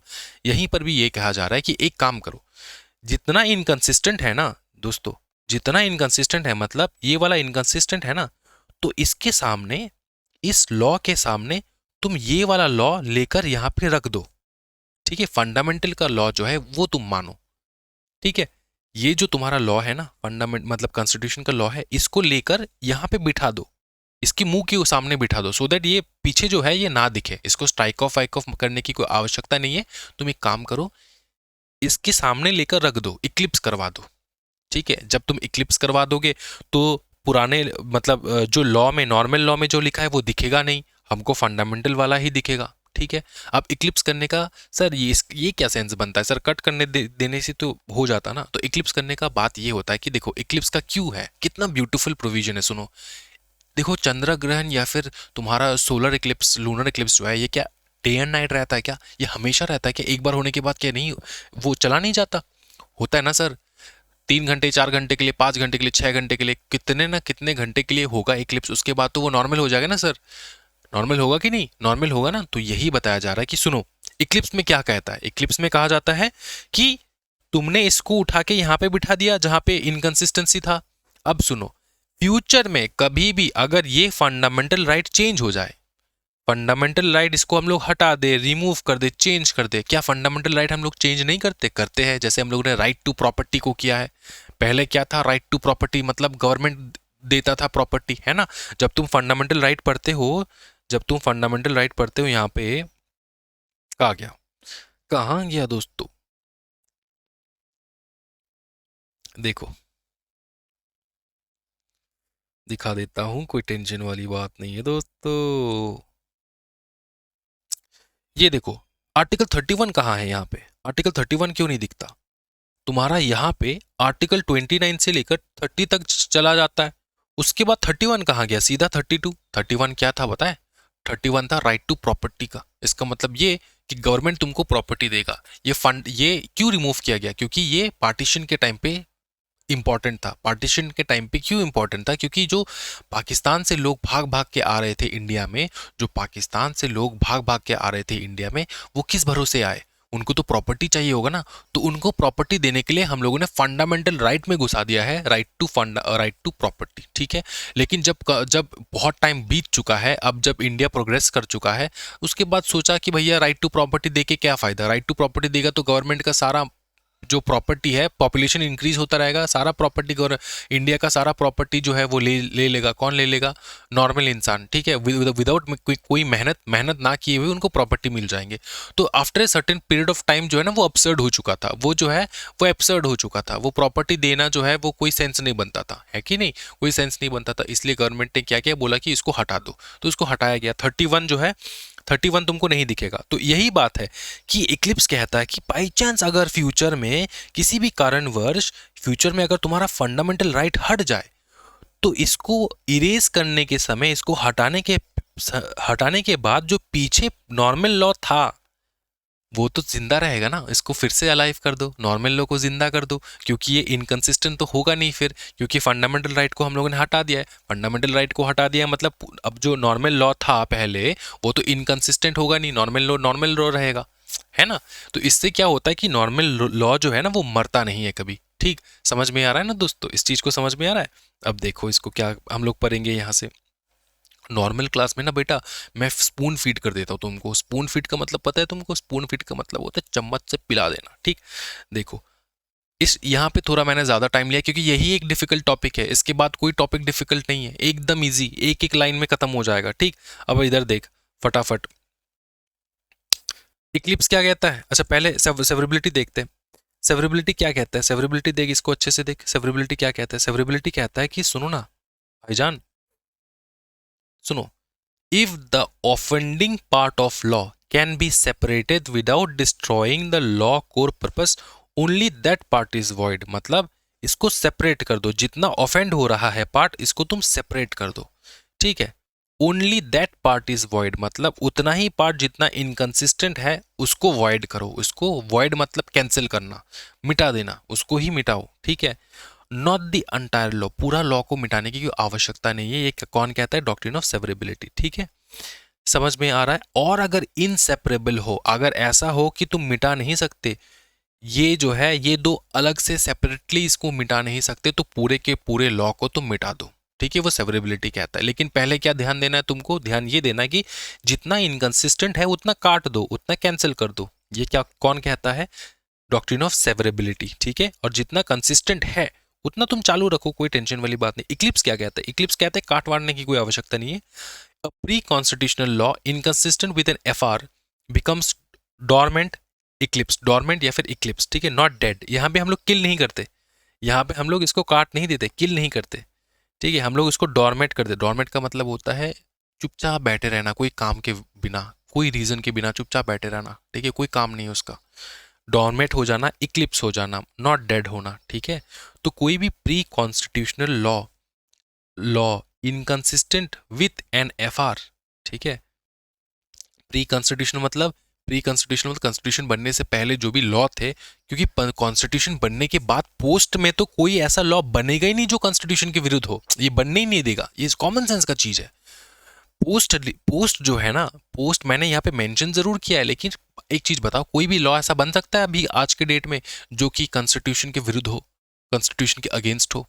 ऐसा तो बन ही नहीं सकता। हम लोग लॉ बनाएंगे इस चीज को ध्यान में रखते हुए कि कॉन्स्टिट्यूशन के जो है साइड, कॉन्स्टिट्यूशन को जो है विपरीत ना जाए, कॉन्स्टिट्यूशन के साथ ही रहे। क्या ये समझ में आ रहा है ना? समझ में आ रहा है? अच्छा, कोई भी प्री कॉन्स्टिट्यूशनल लॉ जो इनकंसिस्टेंट है एफआर के साथ, फंडामेंटल राइट के साथ, क्या बताओ, फंडामेंटल राइट के साथ, ठीक, उसको डॉर्मेंट कर दो, उसको सुला दो। डॉर्मेंट मतलब उसको सुला दो, ठीक है, उसको काटो मत, उसको सुला दो। If the fundamental right is amended, इसको फंडामेंटल को ही अगर तुम अमेंड कर दो, चेंज कर दो later to remove the conflict, fundamental right को तुम चेंज कर रहे हो, जैसे कि आर्टिकल 31 हटा, आर्टिकल 31 राइट टू प्रॉपर्टी था, वो हटा कि हटा नहीं, हटा ना। उसी प्रकार से अगर एफआर हट जाए तो जो लॉ सुला दिए थे ना वो फिर से जग जाएगा, the law becomes active again. जो सोया था लॉ, ठीक है, प्री कॉन्स्टिट्यूशनल का लॉ जो जिसको तुमने इक्लिप्स कर दिया था, सुला दिया था, नींद का गोली देके सुला दिया था, वो फिर से जाग जाएगा। समझ में आ रहा है? क्योंकि फंडामेंटल राइट को हम लोग हटा दिए, तो अब तो इनकंसिस्टेंसी है नहीं। समझ में आ रहा है? Doctrine of severability and doctrine of Eclipse समझ में आ चुका है, कोई टेंशन वाली बात तो नहीं है, ठीक है। क्या ये तुम एग्जामिनेशन में आराम से लिख के आ पाओगे? कोई टेंशन नहीं है, बहुत आराम से तुम लिख के आ पाओगे, ठीक है। अच्छा, हम लोग आगे बढ़ने वाले दोस्तों। अब राइट टू इक्वालिटी देखो, अब देखो बुलेट ट्रेन का जो ना एक्चुअल में अभी स्टार्ट होने वाला है बुलेट ट्रेन, देख। राइट टू इक्वालिटी, आर्टिकल 14 कहता है equality before law and equal protection of law. Law के सामने इक्वल प्रोटेक्शन तुमको चाहिए होगा, ये सबको मिलता है, ऑल सिटीजन को मिलता है इक्वालिटी बिफोर लॉ, ठीक। सीधा इधर आ जाओ। अच्छा अच्छा, एक एक तुमको बहुत अच्छे से याद रखना है, equal protection of law, equals should be treated equally, law should operate equally among equals, allows for reasonable classification, लेकिन classification allowed है under article 14। reasonable classification test to be valid, classification must। अब देखो classification का मतलब क्या होता है? Classification का मतलब होता है इक्वालिटी, इक्वालिटी तू कह रहा है, आज मैं सीएस, तू सीएस का स्टूडेंट, तू क्या कह सकता है?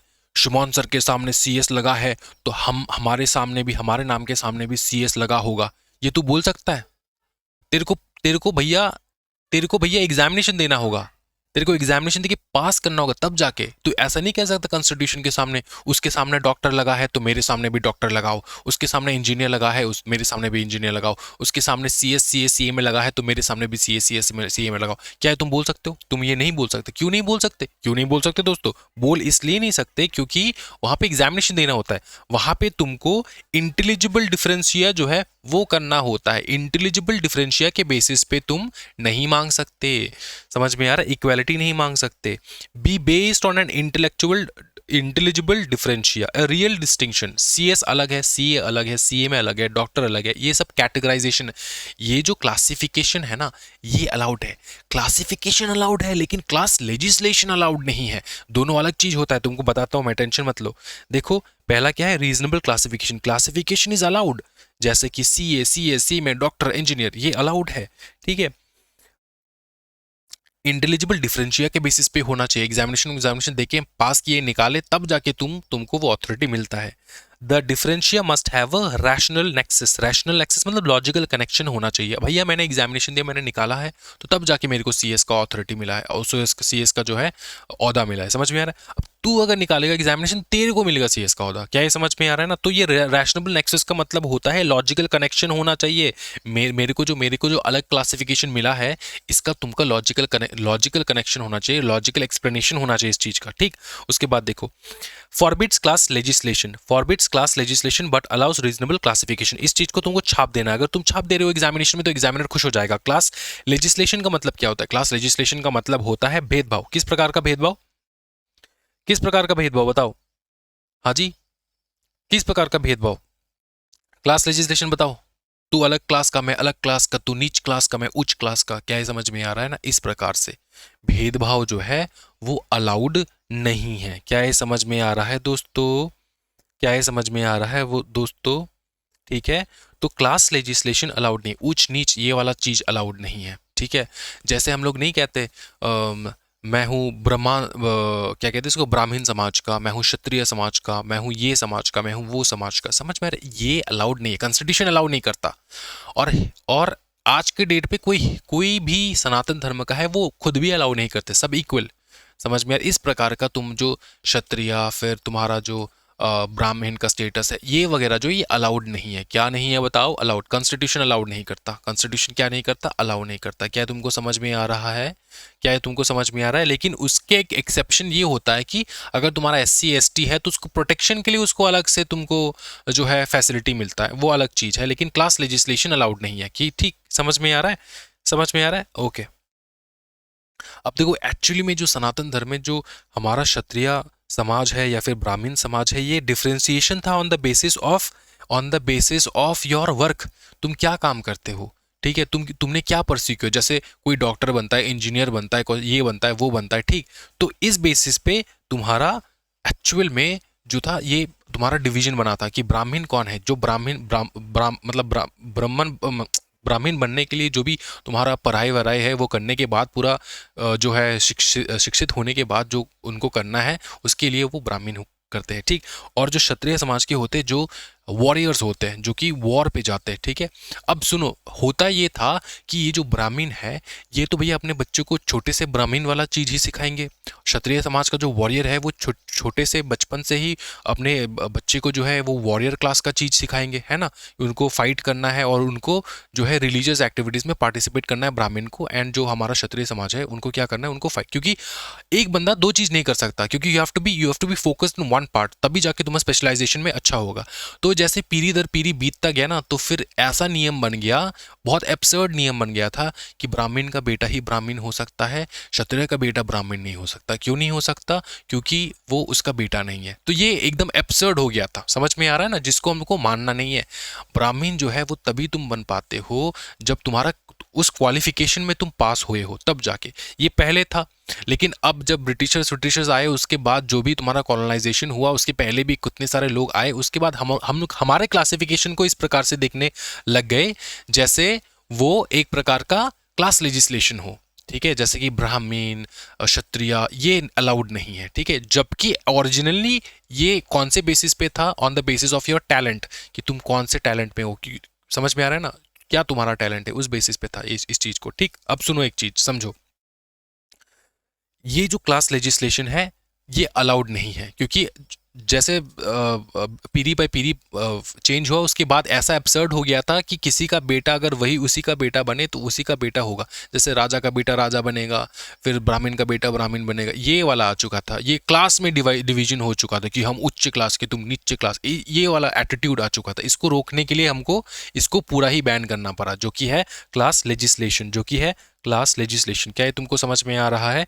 इसलिए रीजनेबल क्लासिफिकेशन अलाउड है। आज के मॉडर्न डे में जो तुम्हारा CA CS, उसमें भी तुमको क्लास लेजिस्लेशन देखने को मिल जाएगा। CA वाला कहता है CS जो है वो नीचे जाति की, CS वाला कहता है कि CA जो है वो नीचे जाति की, CA में वाला बीच में लड़ता रहता है। समझ में आ रहा है ना? तो ये फाइटिंग जो है ये रहता है हमेशा। तो यही इसी फाइटिंग को जो है बंद करने के लिए क्लास लेजिस्लेशन को बंद करवाया गया, ठीक है। लेकिन क्लासिफिकेशन को, जैसे रीजनेबल क्लासिफिकेशन डॉक्टर इंजीनियर, ठीक है, वैसे तो बीच में रहता ही है कि भैया डॉक्टर बड़ा है कि इंजीनियर बड़ा, ये मतलब टिपिकल जो है सोच जो है वो रहता ही है, ठीक है। समझ, ये फ्यूचर में जैसे जाते जाते उसको भी तुमको देखोगे, इस चीज को भी तुमको क्लास क्या कहते हैं, क्लास लेजिस्लेशन के अंदर डाल देंगे फ्यूचर में, फ्यूचर 2050 के बाद कह रहा हूं मैं, फॉर एग्जाम्पल, मतलब अगर ऐसा ही रहा तो, झगड़ा अगर ऐसा ही रहा तो। अब देखो रीजनेबल क्लासिफिकेशन समझ में आ चुका है, कोई टेंशन वाली बात नहीं है। फिर देखो आगे देखो, प्रोहिबिशन ऑफ डिस्क्रिमिनेशन, आर्टिकल 15 कहता है कि डिस्क्रिमिनेशन नहीं हो सकता। कहां पे डिस्क्रिमिनेशन हो रहा है सर? देखो, डिस्क्रिमिनेशन तुम्हारे किसी भी सिटीजन को नहीं हो सकता ऑन द बेसिस ऑफ तुम्हारा रिलीजन क्या है, रेस क्या है, कास्ट क्या है, सेक्स क्या है, प्लेस ऑफ बर्थ क्या है, ठीक है, इसके बेसिस पे तुम्हारा किसी प्रकार का डिस्क्रिमिनेशन नहीं हो सकता, ठीक। लेकिन एक्सेप्शन है, वुमेन्स एंड चिल्ड्रन को थोड़ा ज्यादा प्रेफरेंस मिलता है, social and educationally backward classes को ज्यादा प्रेफरेंस मिलता है, शेड्यूल क्लास, ये तो अभी हाल फिलहाल आया है, ये तो ऐसा नहीं है कि पहले से था। अभी एजुकेशनली एंड सोशली बैकवर्ड जो क्लासेस है उनको तो हाल फिलहाल आया है ये वाला एक्सेप्शन। उसके बाद शेड्यूल क्लास, ये जो बहुत जो है चीन काल से चलता हुआ आ रहा है, शेड्यूल क्लास, शेड्यूल ट्राइब्स, ठीक है, admission of SCBs STCs in educational institutions, उनका जो आरक्षण मिलता है वो। फिर इकोनॉमिकली वीकर सेक्शन, ये भी तो एकदम नया इकोनॉमिकली वीकर सेक्शन, मतलब जो एकदम नया नया बना है लॉ, जो गरीब लोगों को, जो इकोनॉमिकली गरीब है उनके लिए है, ठीक। समझ में आ रहा है? अप टू 10% रिजर्वेशन उनको भी मिलेगा। ये तो एक हिस्टोरिक था, ठीक है, अनाउंसमेंट। मेरे को ऐसा लगता है कि भैया ये शेड्यूल कास्ट, शेड्यूल ट्राइब हटा के सीधा तुम्हारा 10% रिजर्वेशन हो जाना। ये जो 10% रिजर्वेशन है इकोनॉमिक वीकर सेक्शन, इसको 20% कर दो, और बाकी जो है इसको, बाकी सबको जो हटा दो। ये मेरे को लगता है ऐसा होना चाहिए, ठीक।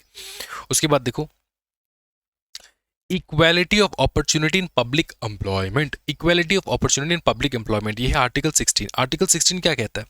अच्छा एक चीज मैं तुमको बता देता हूँ, ये जो तुम्हारा डिस्क्रिमिनेशन हो रहा था आर्टिकल 50 में, कहाँ हो रहा था? ये हो रहा था पब्लिक प्लेसेस में जाना, जैसे कि shops, restaurants, well road etcetera, यहाँ पे जाना, इसको एक्सेस करना, तो ये डिस्क्रिमिनेशन बंद। आर्टिकल 16 कहता है equal opportunity for citizens in public employment. याद रखना, चाकरी नौकरी का जो तुम्हारा पब्लिक एम्प्लॉयमेंट का जो तुम्हारा सोच है उस पर ये लागू होता है। तो इसमें religion, race, caste, sex, descent, place of birth, residence, ये देखकर तुमको जॉब जो है वो मना नहीं कर सकते। क्या ये समझ में आ रहा है? क्या ये समझ में आ रहा है? अच्छा, एक्सेप्शन है यहाँ पे, जॉब में भी एक्सेप्शन है, ठीक है। जैसे तुमको समझा देता हूँ, एक एक चीज पे समझा देता हूँ, बहुत मजा आ जाएगा। जैसे कि रिलीजियस इंस्टीट्यूशन, अब तुम किसी मंदिर में, किसी मौलाना को तो नहीं बैठाओगे, किसी फादर को तो नहीं बैठाओगे, प्रीस्ट जो होता है उसको तो नहीं बिठाओगे, तुम्हारा क्रिश्चियन चर्च में जो रहता है उनको तो नहीं बिठाओगे। अब तुम चर्च में किसी पंडित को तो नहीं बिठाओगे, है ना, पंडित को तो नहीं बिठाओगे। अब तुम किसी मॉस्क में जो है किसी पंडित को तो नहीं बिठाओगे, है ना, वहां पे। तो इसलिए जो है, जो रिलीजियस इंस्टीट्यूशन है, ठीक है, वहां पे भैया on the basis of religion वहां पे तुमको एम्प्लॉयमेंट मिलेगा।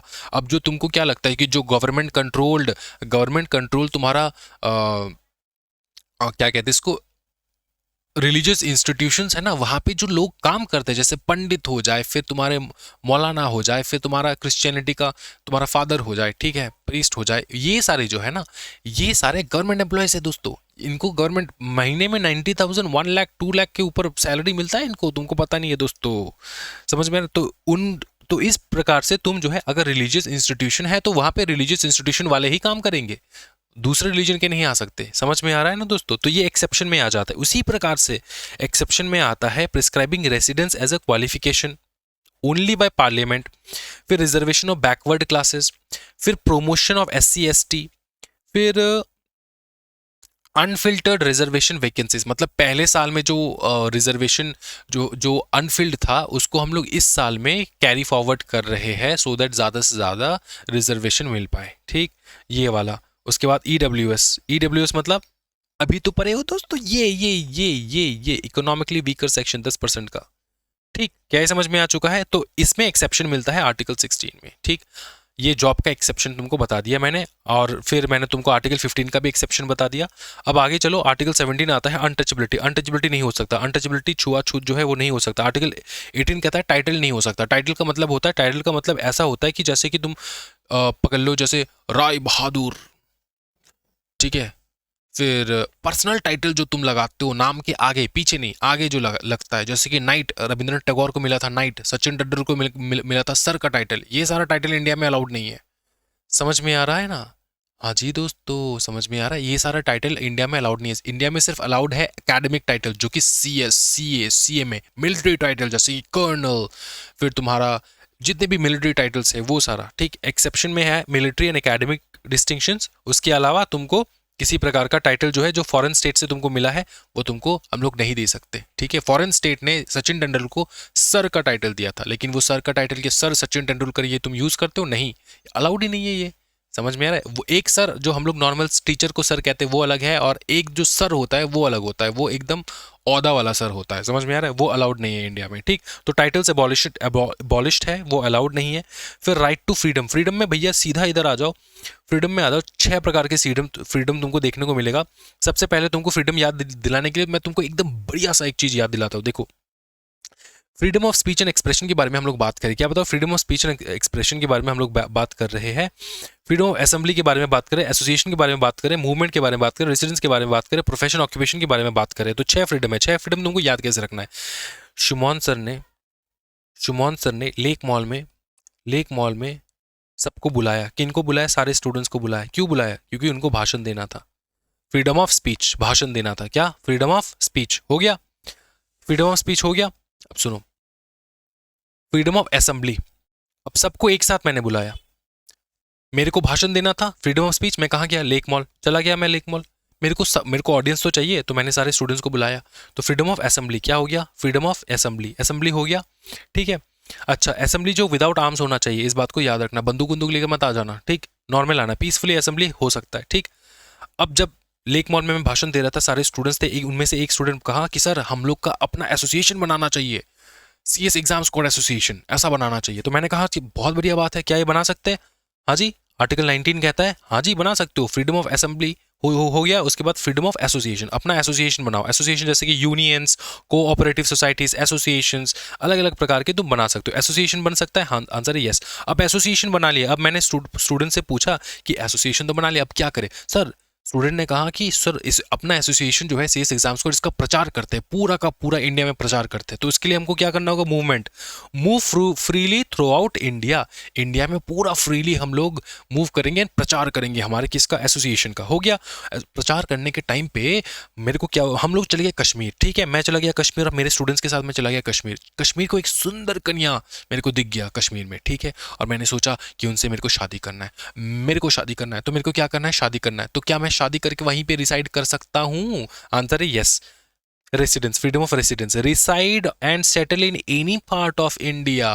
मेरे को वहां पे सुंदर कन्या दिख गई, मेरे को वहीं पे क्लाइमेट मेरे को पसंद आ गया, इन्वायरमेंट पसंद आ गया, मैं वहीं पे रह गया, वहीं पे रह गया। देखो, इन्वायरमेंट पसंद आने वाला कुछ है नहीं, आए दिन जो है टेररिस्ट अटैक होते रहते, लेकिन भैया कश्मीरी एप्पल्स जो है मेरा फेवरेट है, तो मैं वहीं पे रह गया, ठीक है। क्या मेरे को क्या बताओ, रेसिडेंस जो है इज इट फाइन कि मैं कहीं पे भी रह सकता हूँ? आंसर यस, मैं रह गया वहाँ पे, ठीक है। अब स्टूडेंट्स जो है वो नाराज हो गए। स्टूडेंट ने कहा सर हम लोगों ने ये जो पूरा एसोसिएशन बनाया, पूरा प्रचार उचार करने लग गए सर, क्या आपकी शादी के लिए हम लोगों ने ये किया था? नहीं ना, हमको एसोसिएशन बनाना है, हमको CS एग्जाम्स को चांद तक लेकर जाना है। तो मैंने कहा टेंशन का ही ले रहे हो, टेंशन का ही ले रहे हो, मैं कश्मीर में बैठ के काम करूंगा तुम लोगों के लिए, मैं कश्मीर में बैठ के वीडियो लेक्चर्स बनाऊंगा। Freedom of profession, occupation, trade, business, कहीं पर भी, एनीवेयर इन इंडिया, ठीक है।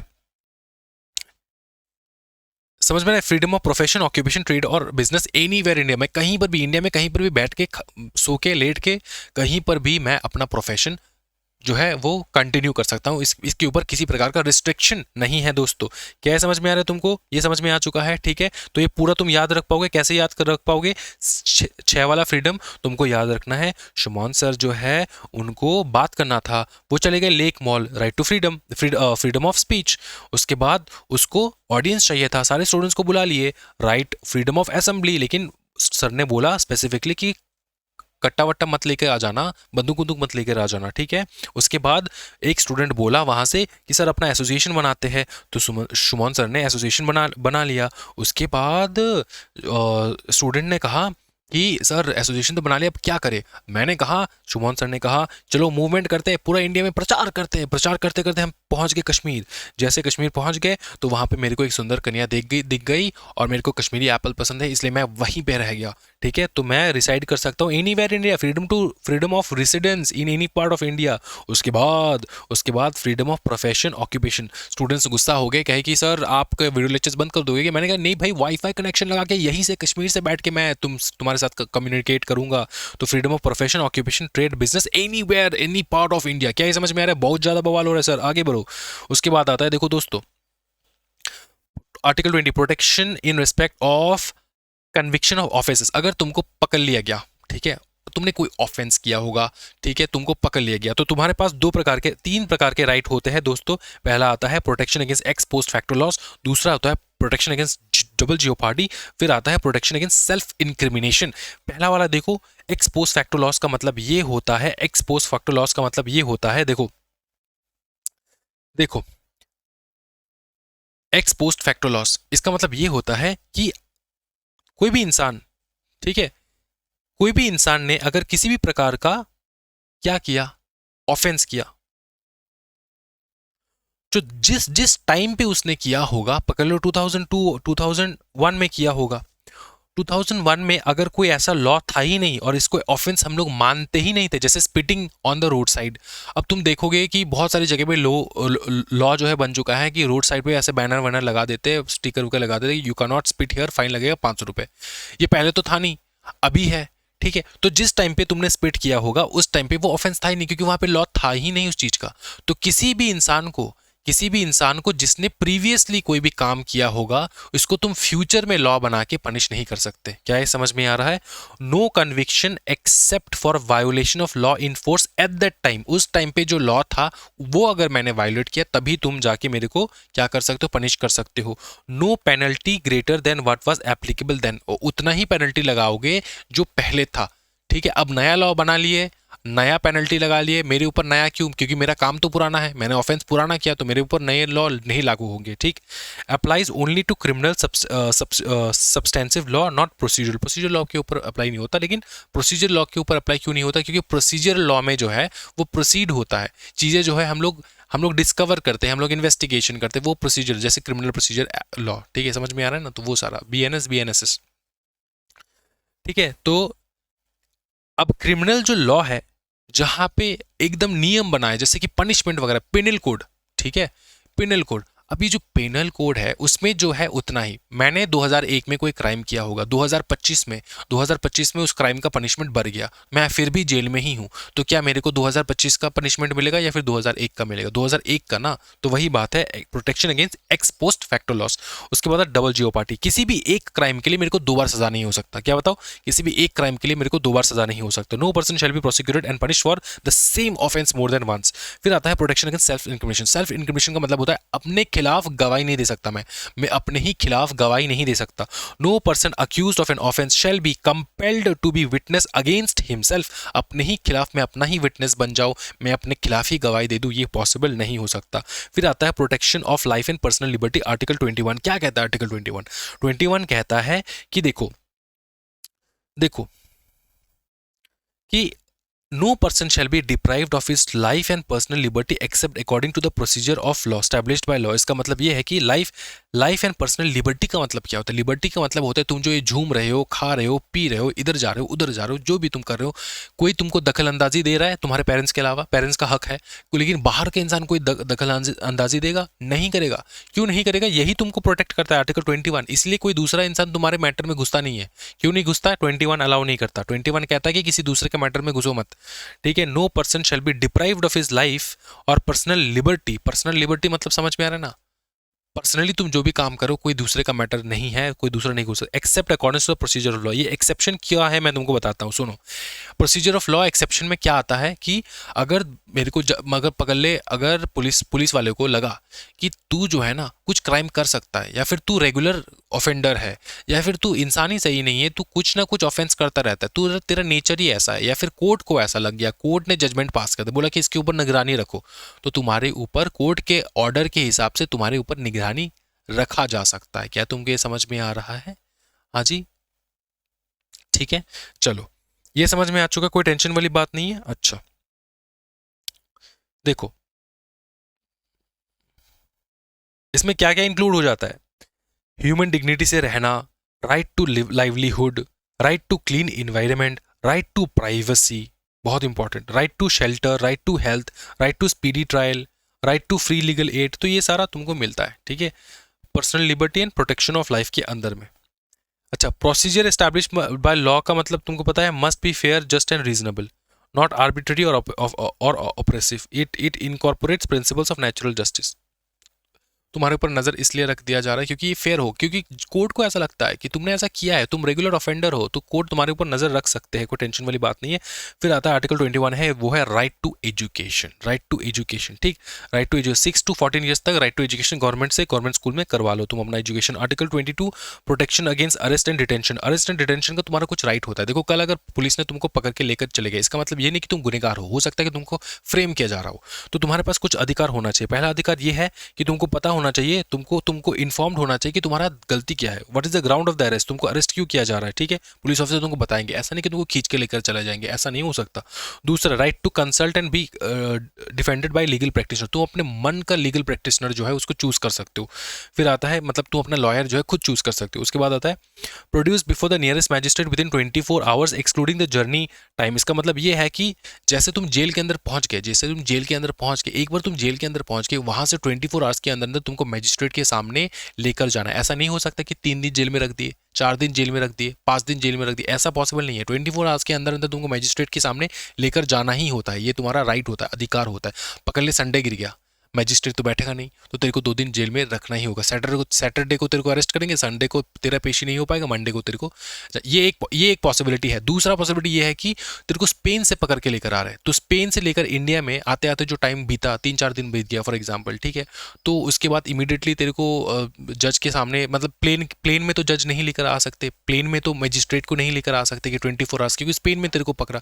स्पेन से इंडिया आते होते बहुत टाइम लग जाता है, 24 आवर्स के अंदर अंदर तुमको मजिस्ट्रेट के सामने लेकर आना होता है। अब ऐसा तो हो नहीं सकता कि मजिस्ट्रेट प्लेन में ही बैठा हो तुमको तुम्हारे बात सुनने के लिए। तो बात यह है कि जो ट्राइवल टाइम होता है ना, इसको एक्सक्लूड किया जाता है। इंडिया में आने के बाद, जेल में घुसने के बाद, जैसे तुम जेल में पहुंच गए उसके बाद 24 आवर्स स्टार्ट होता है। क्या ये समझ में आ रहा है?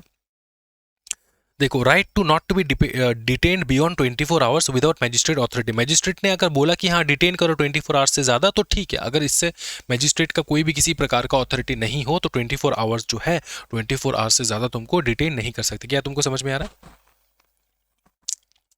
ओके ओके, उसके बाद आ जाओ। प्रिवेंटिव डिटेंशन बहुत बवाल वाला चीज होता है। प्रिवेंटिव डिटेंशन ये है कि तुमको ना एक्स्ट्रा 3 महीने रख सकते हैं, एक्स्ट्रा 3 महीने तुमको जेल में रख सकते हैं। क्यों? क्योंकि जेल में तुम खुसफुसा रहे थे, हम लोगों ने सुना है, पुलिस ऑफिसर्स ने सुना है, जेल में तुम खुसफुसा रहे थे कि तुम निकलते हैं किसी ना किसी जगह पे बम ब्लास्ट करते हुए तुम, ऐसा समझ में आ रहा है? तो प्रिवेंटिव, किसी भी चीज को प्रिवेंट करने के लिए तुमको 3 महीने तक जेल में रख सकते हैं, कोई टेंशन वाली बात नहीं। 3 महीने तक जेल में रखोगे, इसके लिए भी तुमको मैजिस्ट्रेट का परमिशन लेना होगा, ठीक है। एडवाइजरी बोर्ड का परमिशन लेना होगा, जो हाई कोर्ट का लेवल का जज हो सकता है, ठीक है। समझ में आ रहा है? Unless advisory board, maximum 3 months unless advisory board approves longer detention. मतलब 3 महीने तुम रख सकते हो, 3 महीने से ऊपर रखना है तो तुमको बोर्ड का जो है अप्रूवल लेना होगा, जैसे कि हाई कोर्ट के जज का, ठीक। इससे ज्यादा अगर तुमको लेना है तो हाई कोर्ट जज लेवल का तुमको परमिशन लेना होगा, ठीक। उसके बाद देखो, उसके बाद सीधा इधर आ जाओ, नेक्स्ट आ जाओ। एक्सप्लॉइटेशन तेरे को पढ़ने की कोई आवश्यकता नहीं है भैया। ह्यूमन ट्रैफिकिंग, ह्यूमंस का खरीदा बेची जो है बैन है, आर्टिकल 23। एंड फोर्स्ड लेबर जो है वो बैन है, ठीक है। उसके बाद 24 जो है prohibition of employment children below 14 years जो है वो एम्प्लॉयमेंट पे आ नहीं सकते, ठीक है। समझ में आ रहा है? In any factory mine and other hazardous employment. अब यहाँ पे तू सोचेगा सर मेरे घर में जो मेरे जो जीजा जी है, जीजा जी ने एक छोटी बच्ची को लेकर रखा है घर में, वो घर का थोड़ा बहुत जो है चोर्स में जो है हाथ बटा देती है, तो सर जीजा जी को हम लोग जेल में घुसा दे, कोई दिक्कत तो नहीं है? तो आंसर ये है कि जीजा जी ने गलत नहीं किया। कोई भी बच्चे को तुम लेकर आ सकते हो, 14 ईयर्स के नीचे भी है तब भी तुम लेकर आ सकते हो, घर में बैठ के चोर्स वोर्स में हेल्प कर सकते, कोई दिक्कत वाली बात नहीं, इसमें जेल नहीं जाते, ठीक है। प्रोवाइडेड दैट उसको जो है तुम जो है प्रॉपर खाना पीना एजुकेशन जो है ये तुम प्रोवाइड कर रहे हो। ये सजेस्टिव है, ये नेसेसरी नहीं है। मतलब खाना पीना तो नेसेसरी है लेकिन एजुकेशन सजेस्टिव है, याद रखना। अब देखो बात ये है कि 14 ईयर्स के बिलो 14 ईयर्स जो है वो जो बच्चा है ना, वो फैक्ट्री में काम नहीं कर सकता, माइन में काम नहीं कर सकता, हैजर्डियस एम्प्लॉयमेंट में काम नहीं कर सकते, लेकिन घर में चोर्स का मदद कर सकते हैं वो लोग, कोई टेंशन वाली मदद। सर चोर्स क्या होता है? चोर्स मतलब सर चोरी करने में मदद। चोर्स का मतलब होता है घर में हाथ बटाना दोस्तों। अरे हिंदी मीडियम सुन अच्छे से, घर में हाथ बटाना। फिर देखो देखो कोई भी ऑफेंस नहीं होना है, मैं बीच बीच में मजाक कर देता हूँ थोड़ा बहुत, ठीक है ना, कोई टेंशन वाली बात तो नहीं है। चलो आगे बढ़ते, ठीक है। फिर देखो right to freedom of religion, article 25 कहता है फ्रीडम ऑफ रिलीजन। भैया तुम अपना मर्जी से फ्रीडम ऑफ रिलीजन्स को करो भैया, तुम प्रोपगेट करो, प्रैक्टिस करो, प्रोफेशन करो। जैसे ये बागेश्वर धाम क्या करते हैं, क्या करते हैं, प्रैक्टिस करते हैं और प्रोपोगेट करते हैं, सबको बताते हैं कि भैया रिलीजन कितना अच्छा है, ये है वो है, हिंदू धर्म के बारे में प्रचार करते हैं। तो ये जो प्रचार वगैरह चीज़ है ना, जो सत्संग हम लोग कहते हैं, तो ये सारी जो चीज़ है ये अलाउड है। आर्टिकल 25 कहता है freedom of conscience and free profession, practice and propagation of religion, ठीक है। अच्छा आर्टिकल 20 कहता है freedom of every religious denomination.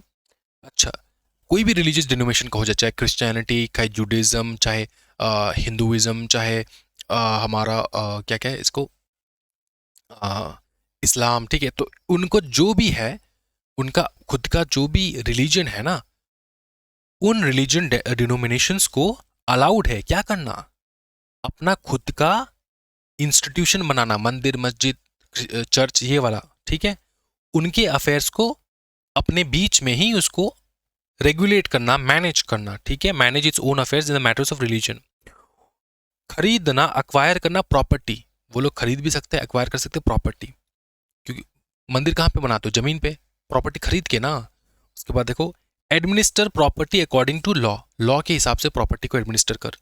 Subject to public order morality health, ठीक है। तो सब पब्लिक ऑर्डर मोरालिटी हेल्थ के हिसाब से तुमको काम करना, जो भी पब्लिक के अगेंस्ट नहीं करना है। आर्टिकल 27 कहता है कि टैक्स, कोई भी किसी प्रकार का रिलीजियस इंस्टीट्यूशन से टैक्स नहीं लगता। Freedom from paying taxes for promotion of any particular religion, ठीक। उसके बाद देखो article 28 freedom from religious instructions in state run educational institution. Freedom from religious instructions in state run educational institutions, ठीक है। तो अगर स्टेट ने किसी प्रकार का इंस्टीट्यूशन खुला, जैसे जैसे कि तुम्हारा पब्लिक गवर्नमेंट स्कूल वगैरह, यहाँ पे ना रिलीजियस इंस्ट्रक्शन सही नहीं है, रिलीजियस इंस्ट्रक्शन तुम दे नहीं सकते, ठीक है। लेकिन कोई कोई पकड़ ले रिलीजियस इंस्टीट्यूशन ही है, मतलब रिलीजियस इंस्टीट्यूशन ने स्कूल खोला, तो वहां पर तो भैया हनुमान चालीसा पढ़ ही सकते हैं, कोई टेंशन वाली बात नहीं है। समझ में आ रहा ना? तो इस प्रकार से है चीज़ें। स्टेट जो है करवा नहीं सकता, स्टेट भेदभाव नहीं कर सकता रिलीजन्स के बेसिस पे, लेकिन अगर प्राइवेट है तो वो अलग चीज़ है। फिर देख कल्चरल एजुकेशनल राइट, मतलब माइनॉरिटीज का राइट। आर्टिकल 29 कहता है any citizen of India with a distinct language, script और culture has the right to conserve it. जैसे नागालैंड का नागा वाला, ठीक है। नागालैंड के जो नागास है उनका खुद का क्या है बताओ ना, कल्चर है, खुद का लैंग्वेज है। समझ में आ रहा है? तो no citizen shall be denied admission into state managed maintained aided educational institution only on the grounds of religion, race, caste and language. अगर स्टेट ने किसी प्रकार का इंस्टीट्यूशन खोल रखा है तो वहां पे धर्म जात ये वो देखकर जो है एडमिशन नहीं कराते, वहां पे सब लोग इक्वल है, ठीक। आर्टिकल 30 कहता है right to minorities to establish and administer educational institution. तो जो माइनॉरिटीज है, जैसे कि पकड़ ले क्रिश्चियन हो जाए, फिर हो गया तुम्हारा जैनिज्म हो जाए, ये सब माइनॉरिटीज में आते हैं, ठीक है। क्रिश्चियनिटी हो जाए, जैनिज्म हो जाए, बुद्धिज्म हो जाए, ये माइनॉरिटीज में आते हैं। तो ये अपने ही एजुकेशनल इंस्टीट्यूशंस खोल सकते हैं, मैनेज कर सकते हैं, ठीक है। तो right to establish and administer educational institution of their choice. चलो आगे देखो आर्टिकल 13 रेमेडीज देता है। रेमेडीज में क्या क्या आता है फटाफट देख लो। रेमेडीज में आता है, रेमेडीज देखो आर्टिकल 32 जो कहता है ना रेमेडीज, ये सीधा तुम सुप्रीम कोर्ट जा सकते हो, तुमको किसी और जगह पे जाने की आवश्यकता नहीं है, सीधा सुप्रीम कोर्ट जा सकते हो। उसके साथ साथ तुमको जो रेमेडीज मिलता है उसको कहा जाता है रिट्स, उसको क्या कहा जाता है रिट्स, ठीक है। ऐसे have the power to issue direction order and writs. इसको बहुत अच्छे से देखेंगे हम लोग क्या क्या प्रकार का रिट्स होता है। The right can not be suspended except as provided by the constitution. Constitution जो है वो पूरा राइट देता है तुमको, तुम मतलब कॉन्स्टिट्यूशनल रेमेडीज को करने के लिए, ठीक है। ये होता है heart and soul of the constitution, क्योंकि सिर्फ रूल्स बनाना काफी नहीं होता, तुमको रेमेडी भी चाहिए। अगर तुमको नहीं मिल रहा है कुछ तो तुमको रेमेडी भी चाहिए होगा। सीधा इधर आ जाओ, टाइम वेस्ट नहीं करते हम लोग, सीधा इधर आ जाओ, सीधा इधर आ जाओ, ठीक है। डायरेक्टिव प्रिंसिपल्स तुमको घर में बैठ के रीड करना है। डायरेक्टिव प्रिंसिपल्स क्या होता है, वो डायरेक्शंस होता है जो स्टेट को फॉलो करना है, ठीक है। मतलब अब देख, अगर पकड़ ले शुमॉन सर ने अगर पकड़ ले किसी प्रकार का वो किया, क्या किया, इलेक्शन लड़ा, जीत गए इलेक्शन, लेकिन मेरे को पता नहीं गवर्नमेंट को कैसे रन करना है, तो मेरे को कोई डायरेक्शन देने वाला चाहिए। वो डायरेक्शन वाला कॉन्स्टिट्यूशन में, कॉन्स्टिट्यूशन में गवर्नमेंट को डायरेक्शंस देने के लिए कुछ डायरेक्टिव प्रिंसिपल्स है। याद रखना ये मैंडेटरी नहीं है, ये किसी भी पॉलिटिकल पार्टी को ये फॉलो नहीं करना है, लेकिन ये एडवाइजेबल है। ये एक एडवाइस है जो बी आर अम्बेडकर साहब ने देकर गए। सबसे पहला एडवाइस तुमको दिखाता हूँ मैं, मन खुश हो जाएगा तुम्हारा। वो ये है कि जितना हो पाए इक्वल जस्टिस करना, फ्री लीगल एड देना, प्रोमोट करना इस चीज को, secure a social order for welfare, equal pay for equal work मतलब मैन वुमेन, विलेज पंचायत जितना हो सके उसको बनाओ, right to work, education, public assistance के ऊपर काम करो, ठीक है। यूनिफॉर्म सिविल कोड लाओ भैया, जिसके ऊपर काम चल रहा है दोस्तों, यूनिफॉर्म सिविल कोड। उसके बाद देखो, इन्वायरमेंट को प्रोटेक्ट करो, सेपरेट जुडिशरी फ्रॉम एग्जीक्यूटिव बनाओ, एग्जीक्यूटिव से जुडिशरी सेपरेट रखो हमेशा, प्रोहिबिट काउ स्लॉटरिंग, समझे। तो ये सारा प्रोमोट एससी एसटी, ठीक। चलो आगे देखो, फंडामेंटल राइट्स घर में बैठ के पढ़ना है। ऑर्डिनेंस का बात बता दो, ऑर्डिनेंस प्रेसिडेंट का पावर बता दो सर, और गवर्नर का पावर बता दो। सिंपल चीज ये है, देख लॉ कौन बनाता है, पार्लियामेंट एंड स्टेट लेजिस्लेचर बनाता है। स्टेट में स्टेट लेजिस्लेचर एंड सेंटर में पार्लियामेंट बनाता है। पार्लियामेंट के दो हाउसेस है, राज्यसभा, ठीक है, लोकसभा और राज्यसभा, दोनों अगर बंद हो जाए, दोनों अगर बंद हो गया, ऑफ सेशन है, सेशन में नहीं है, अब इमीडिएटली मेरे को कुछ लॉ बनाना है, तो कौन बनाएगा, पार्लियामेंट ही तो बनाता था, सेंटर में कौन बनाएगा, तो वहां पर तुमको पावर मिलता है प्रेसिडेंट को। प्रेसिडेंट लॉ बनाएगा, प्रेसिडेंट ने जैसे ही लॉ बना दिया, इस चीज को सुन लो, प्रेसिडेंट लॉ बनाएगा, ठीक है, प्रेसिडेंट ने लॉ बनाया, अब सबको फॉलो करना होगा, बाय डिफॉल्ट फॉलो करना होगा। सबने फॉलो किया, जैसे ही तुम्हारा राज्यसभा लोकसभा जो है फिर से सेशन में आ जाए, तो इसी प्रेसिडेंट के रूल को, प्रेसिडेंट का लॉ जो है, इसको राज्यसभा लोकसभा में पास करना होगा, ठीक है। अगर पास नहीं किया तो ये खत्म हो जाएगा, ये जो लॉ प्रेसिडेंट ने पास किया है वो जो है बंद हो जाएगा, ठीक है। तो तुमको ये पास करना होगा, कहाँ पे, लोकसभा राज्यसभा पे, जब सेशन में आ जाए। अब कितने दिन के अंदर पास करना होगा ये भी तुमको याद रखना है, 6 हफ्ते के अंदर अंदर, 6 हफ्ते के अंदर अंदर तुमको पास करना है। अगर ये पास नहीं हुआ 6 हफ्ते के अंदर अंदर, पकड़ ले सेशन में बैठा आज, टुडे जो है राज्यसभा लोकसभा जो है वो सेशन में आ गया, और पार्लियामेंट ने, जब ये इन सेशन नहीं था, प्रेसिडेंट ने किसी प्रकार का लॉ बना दिया, ठीक है। इस लॉ को अभी जैसे सेशन में आ गया ना, इसको पास करना है। अगर पास नहीं हुआ 6 हफ्ते के अंदर अंदर, इसको इंट्रोड्यूस नहीं किया गया पार्लियामेंट में, पास नहीं हुआ, तो वो सीज हो जाएगा, वो बंद हो जाएगा। क्या ये समझ में आ रहा है, यही है president, ordinance making power by the president, ठीक है। अभी स्टेट के ऊपर भी सेम है, गवर्नर पावर बनाएगा जब तक स्टेट लेजिस्लेचर सेशन में नहीं है। एक बार स्टेट लेजिस्लेचर सेशन में आ गया, उसके बाद स्टेट लेजिस्लेचर के सामने तुमको रखना है 6 हफ्ते के अंदर अंदर। अगर 6 हफ्ते पास हो गया, सीजर 6 वीक आफ्टर रीअसेंबली, समझ में आ रहा है। जैसे ही 6 हफ्ते हो गया, असेंबली फिर से दोबारा बैठ गया स्टेट लेजिस्लेचर का, तो गवर्नर का जो ऑर्डिनेंस है वो स्टेट लेजिस्लेचर में इंट्रोड्यूस किया जाएगा। 6 हफ्ते के अंदर अंदर पास करना है। अगर नहीं किया जा रहा तो जो भी गवर्नर ने ऑर्डिनेंस पास किया वो सीज हो जाएगा। क्या हो जाएगा, सीज मतलब कैंसिल हो जाएगा, बंद हो जाएगा। क्या समझ में आ रहा है, बहुत बवाल। ओके, ये घर में बैठ के बनना है। लेजिस्लेटिव पावर क्या होता है, territorial jurisdiction, parliament, state legislature, union territories का जो टेरिटोरियल जुरिस्डिक्शन है, सब्जेक्ट मैटर जुरिस्डिक्शन, जैसे कि लिस्ट 1, लिस्ट 2, लिस्ट 3 मैंने स्टार्टिंग में ही पढ़ा दिया था। रेसिडरी पावर मैंने बता दिया था, ठीक है। रूल ऑफ सुप्रीमेसी, ठीक, सबसे ऊपर है यूनियन लिस्ट, फिर कॉन्करेंट लिस्ट, फिर स्टेट लिस्ट। उसके बाद देखो पार्लियामेंट का भी पावर है स्टेट लिस्ट में पार्टिसिपेट करना। कब, जैसे नेशनल इमरजेंसी आ जाए, ठीक है, नेशन के इंटरेस्ट में।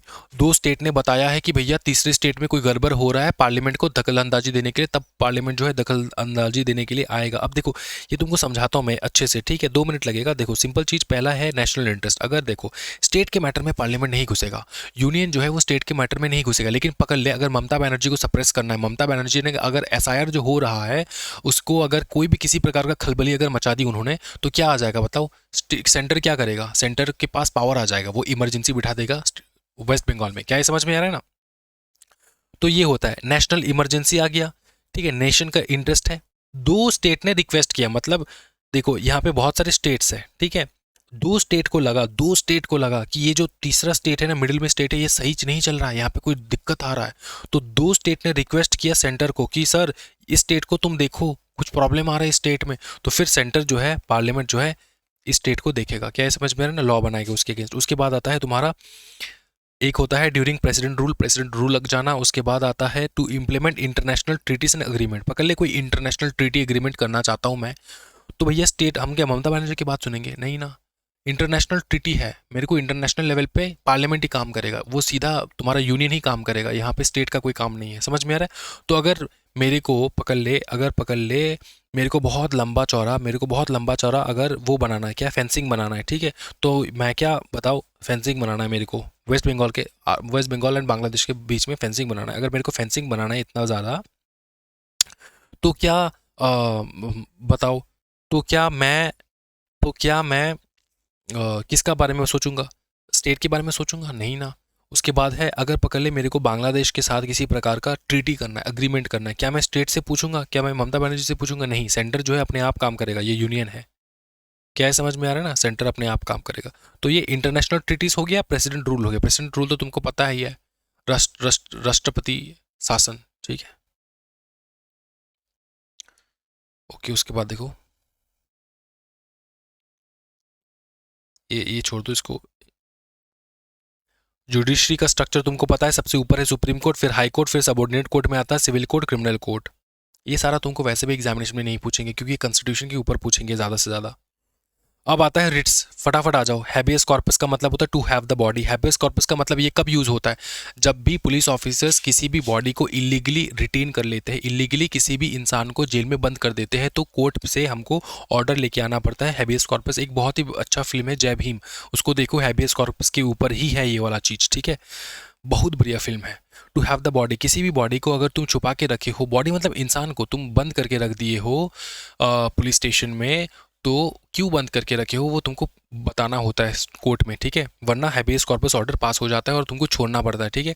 अगर तुम बता पा रहे हो, अगर अनलॉफुल डिटेंशन तुमने कर दिया, तो तुमको क्या करना होगा? रिलीज करना होगा। क्या? Order release if detention is illegal. Illegal detention कर रखा है तो हैबियस कॉर्पस के अगेंस्ट तुमको जो है रिलीज किया जाता है, ठीक है। ये हो गया हैबियस कॉर्पस। फिर आता है मैंडेमस। मैंडेमस का मतलब होता है वी कमांड। वी कमांड मतलब क्या?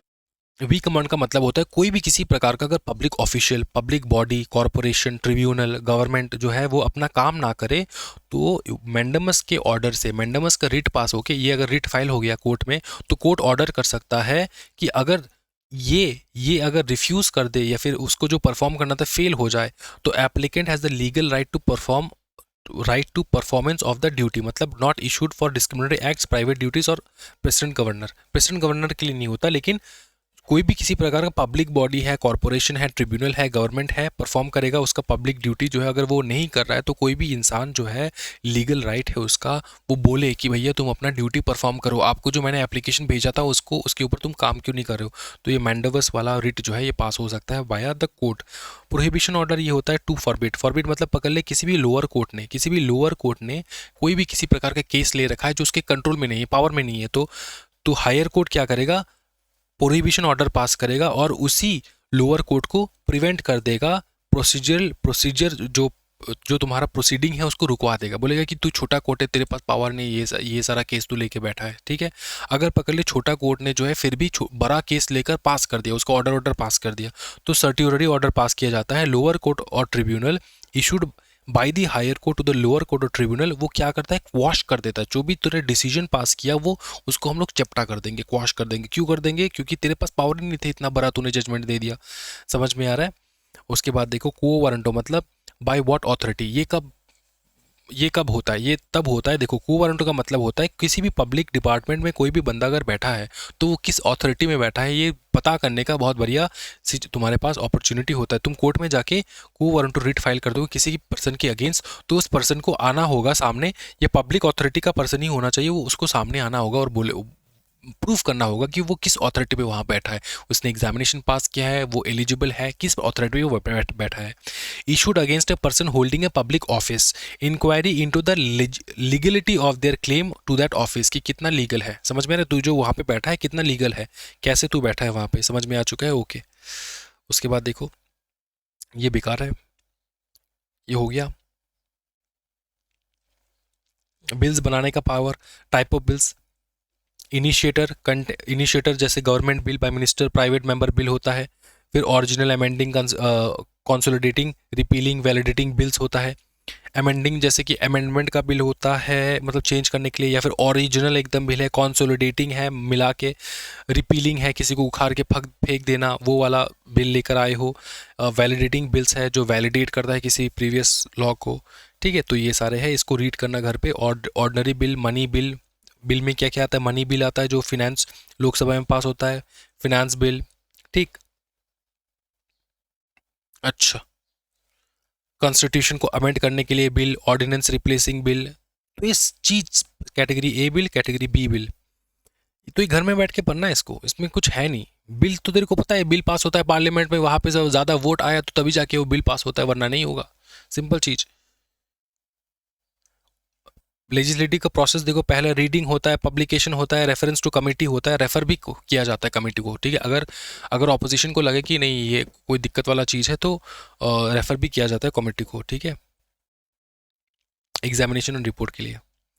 सेकंड रीडिंग होता है, थर्ड रीडिंग होता है, bill in other other houses pass होता है, फिर रिजॉल्विंग डेडलॉक, अगर डेडलॉक सिचुएशन हो जाए तो ascertain assent of president, president का फाइनल एसेंट होता है, जब जैसे ही जो है प्रेसिडेंट का एसेंट हो जाता है, बिल पास हो जाता है, वो एक्ट जो वो बिल जो है वो एक्ट बन जाता है, ठीक है, बिकम्स एन एक्ट।